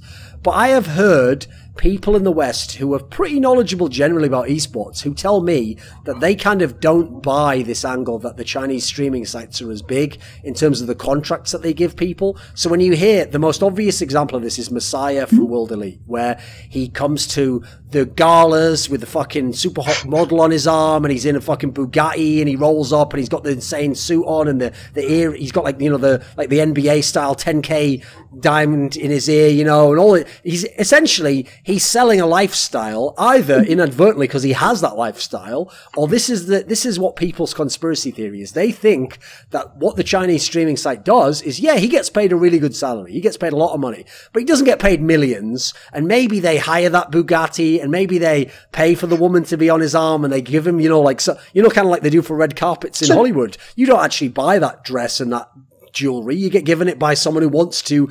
Funnily enough, that's a great analogy there, right? Because even the Hollywood star doesn't really have the 200K necklace. Even they're borrowing it. So even they are selling a lifestyle that doesn't exist. Is there any sense? Is this just Westerners who don't understand the intricacies of the Chinese scene? Or do you think there is something to this where maybe the veneer of it is blown up a bit more than it really is? What's your take on that? I think that that's definitely a possibility, especially now, because I know that for a while, the Chinese streaming platforms were paying way more than they could sustain or afford or continue to keep doing that. But that only lasted for maybe a year or 2 years. And now they're sustaining themselves in a sense. They're like, even the numbers are propped up in a sense on the Chinese streaming platform to get third-party money to come in. And so it's very much about putting on a show to make it look like a good investment because they don't already have the money. They don't already have the funding. So something like giving this guy like all these sorts of furs or coming in with this type of riches, or even like something that's really, really common is that streamers will do giveaways, right? They'll say, well, I have so much money that I'm just able to give away this diamond necklace or something. And so then people will come in and they'll put their type in chat and then they can give it away to her. Because the way that they do the emojis sometimes is you pay for your emoji if you want to give the emoji in chat. So in that sense, you have a short buy-in, and then like if your emoji is picked, then you get this diamond necklace. So I think that it's probably more likely that the streaming platforms and the sponsors are giving them this stuff to give away in chats and things like that. So it's very much about putting on a show, and it's very much about getting investors to come in. But since people kind of already know it, even though they aren't saying it, there's no way that's actually going to happen. So eventually this probably will just explode. But for right now, this is, and it has to an extent already, because teams are not importing as many big name Korean players. They're not, there are players choosing to play for longer, right? Because I think almost the streaming industry ruined a lot of careers that could have been really exciting and really amazing to watch in 2013, 2014. And also teams like have some part in this, but the streaming platforms were paying way too much. You can't expect teams to kind of compete with this. So where they just gave players like, maybe not necessarily PDD, but they gave players like, I'm blanking. All the WE players. Let's talk about the WE players. There we go. Salme, not exactly the most great player, but a very popular player, right? Yeah, exactly. And Salme also famously quit because he got his girlfriend pregnant. But so Salme, basically any WE player, Wei Xiao, very obviously, I think, is a big one that could have had a much longer career. Messiah probably could have had a much longer career, even though he made this like emotional story about not being able to handle the infighting on WE. It's like, yeah, we know you got a streaming club contract, right?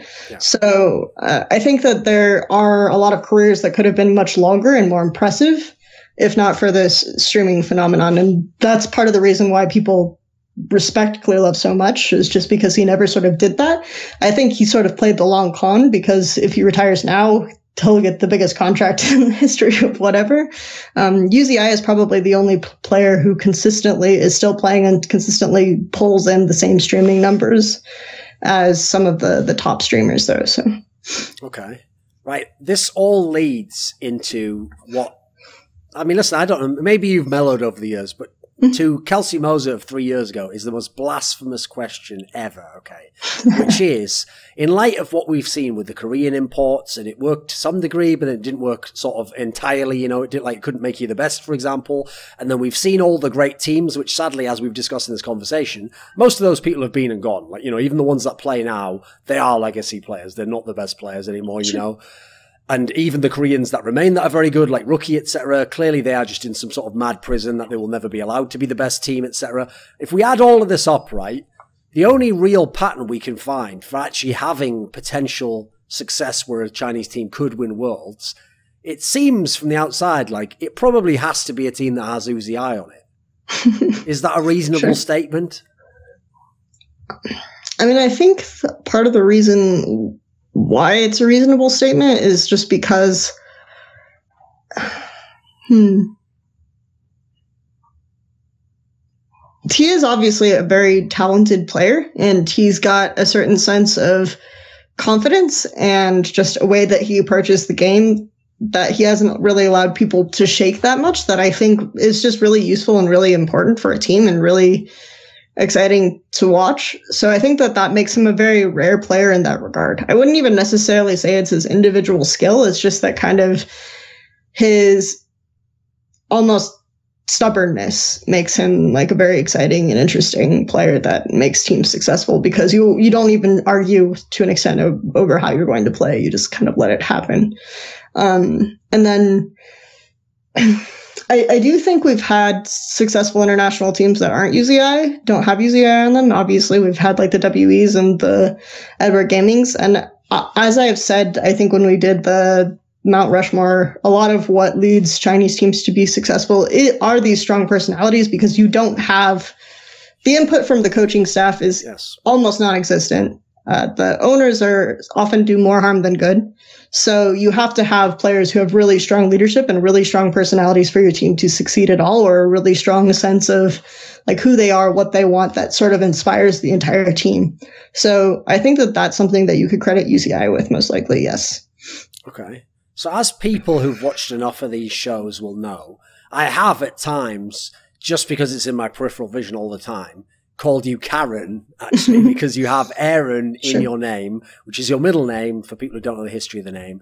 And the joke that people who knew you within your clique used to say is that that's why you felt an affinity for the WE and EDG coach, Aaron, who obviously, in some weird sense, this is what I want to ask you about.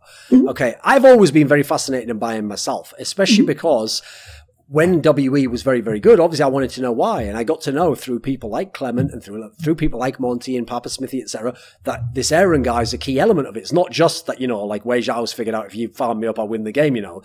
And especially when you consider all these Chinese teams generally, they always have like a key strength, but one thing I notice Chinese teams don't do a very good job is they never really sort of polish off the rough edges. They never figure out how to lessen the weakness. They just try to ride the strength so far.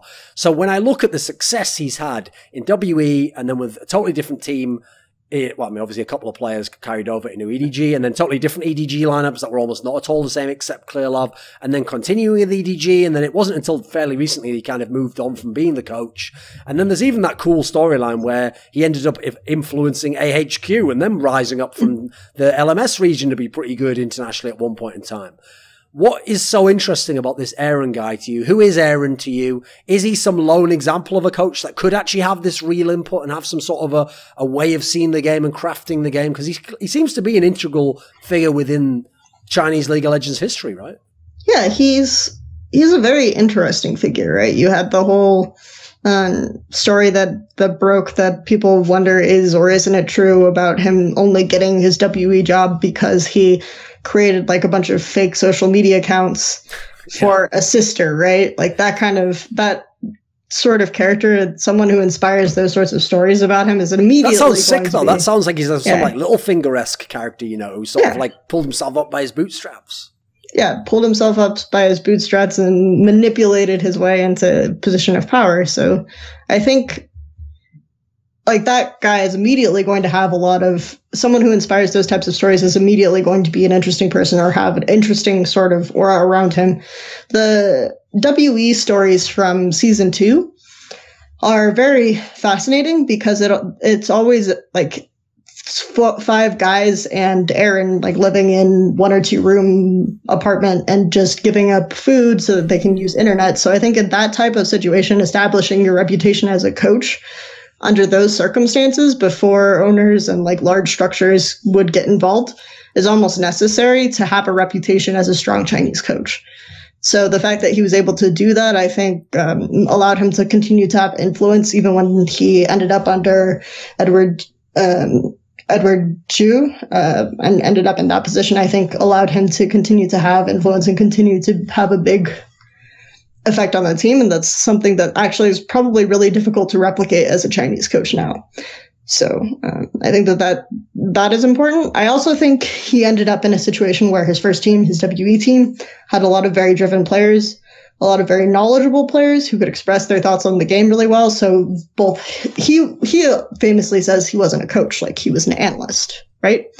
And they worked back and forth. So it's almost like you can imagine a Parth type situation if Parth became like this big intimidating coach figure where he started out as like kind of this mild-mannered analyst nerd who just kind of hung out. Like if you remember the IPL 5 award ceremony, the players are going out on stage to get the trophy and they physically drag him out and he looks embarrassed, right? So to even be there. So I think it's important to sort of theorize about Aaron as a character who had a lot of ideas and was really good at breaking down simple things like, oh, okay, well, we're going to analyze what this opponent team is doing, and that's my contribution here, and I'll provide you data on like what their gank priority is and stuff like this in a very creative way that a lot of players hadn't seen, just using data and spreadsheets or whatever.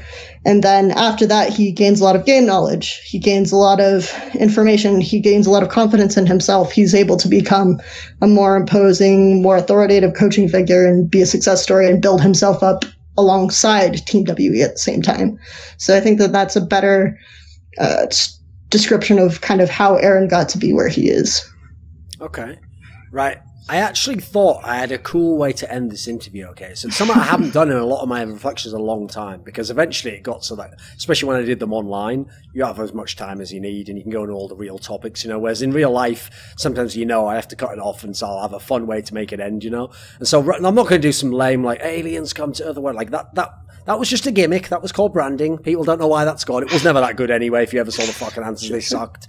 So I have a fun game we can play though. So I notice one of the early things, it wasn't that early, but it was reasonably in how long you've been around esports, that tickled you was when I gave you that explanation that you were like Koro 1. Sure. The reason why you had this affinity for Koro 1, you know, you never quite fully explained, because yeah, he was in a good team, but you definitely wasn't the best player. And also, again, kind of the Samsung Blue example, who the fuck would pick that as their favorite player to watch and to enjoy, right? No, you wouldn't, because like no one watches a team fight where the AD carry in the mid laner is shitting on everyone and goes, fucking hell, look at this tank, look at him go, look at him, he's soaking up all that damage. No one likes that. Like that's not a superstar player, right? So along those lines, I'm now going to set you the task. The more confident, modern day on camera Kelsey Moser, I'm going to set the task. I'm going to tell you a Western personality or character or individual, and you're going to give me who the in-game historical Chinese League of Legends player would be, who would align in similar fashion. You're going to take some qualities of them as a person or how you see them, and you're going to pick the player. Again, I'm going to give you all of history so you can pick from, there's a lot of big names, a lot of like people that people watching will know, okay? Sure. So since we did Koro 1 for you, let's just start with me then. Who would I be as a Chinese League of Legends player?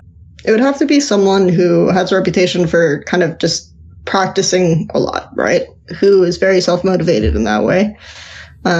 Also someone who is very upfront about what they think and is kind of willing to sort of shit on his teammates if it accomplishes something, but someone who's also like sort of willing to take people with him, right? Who's willing to put like good stuff in the spotlight or to big up other players around him.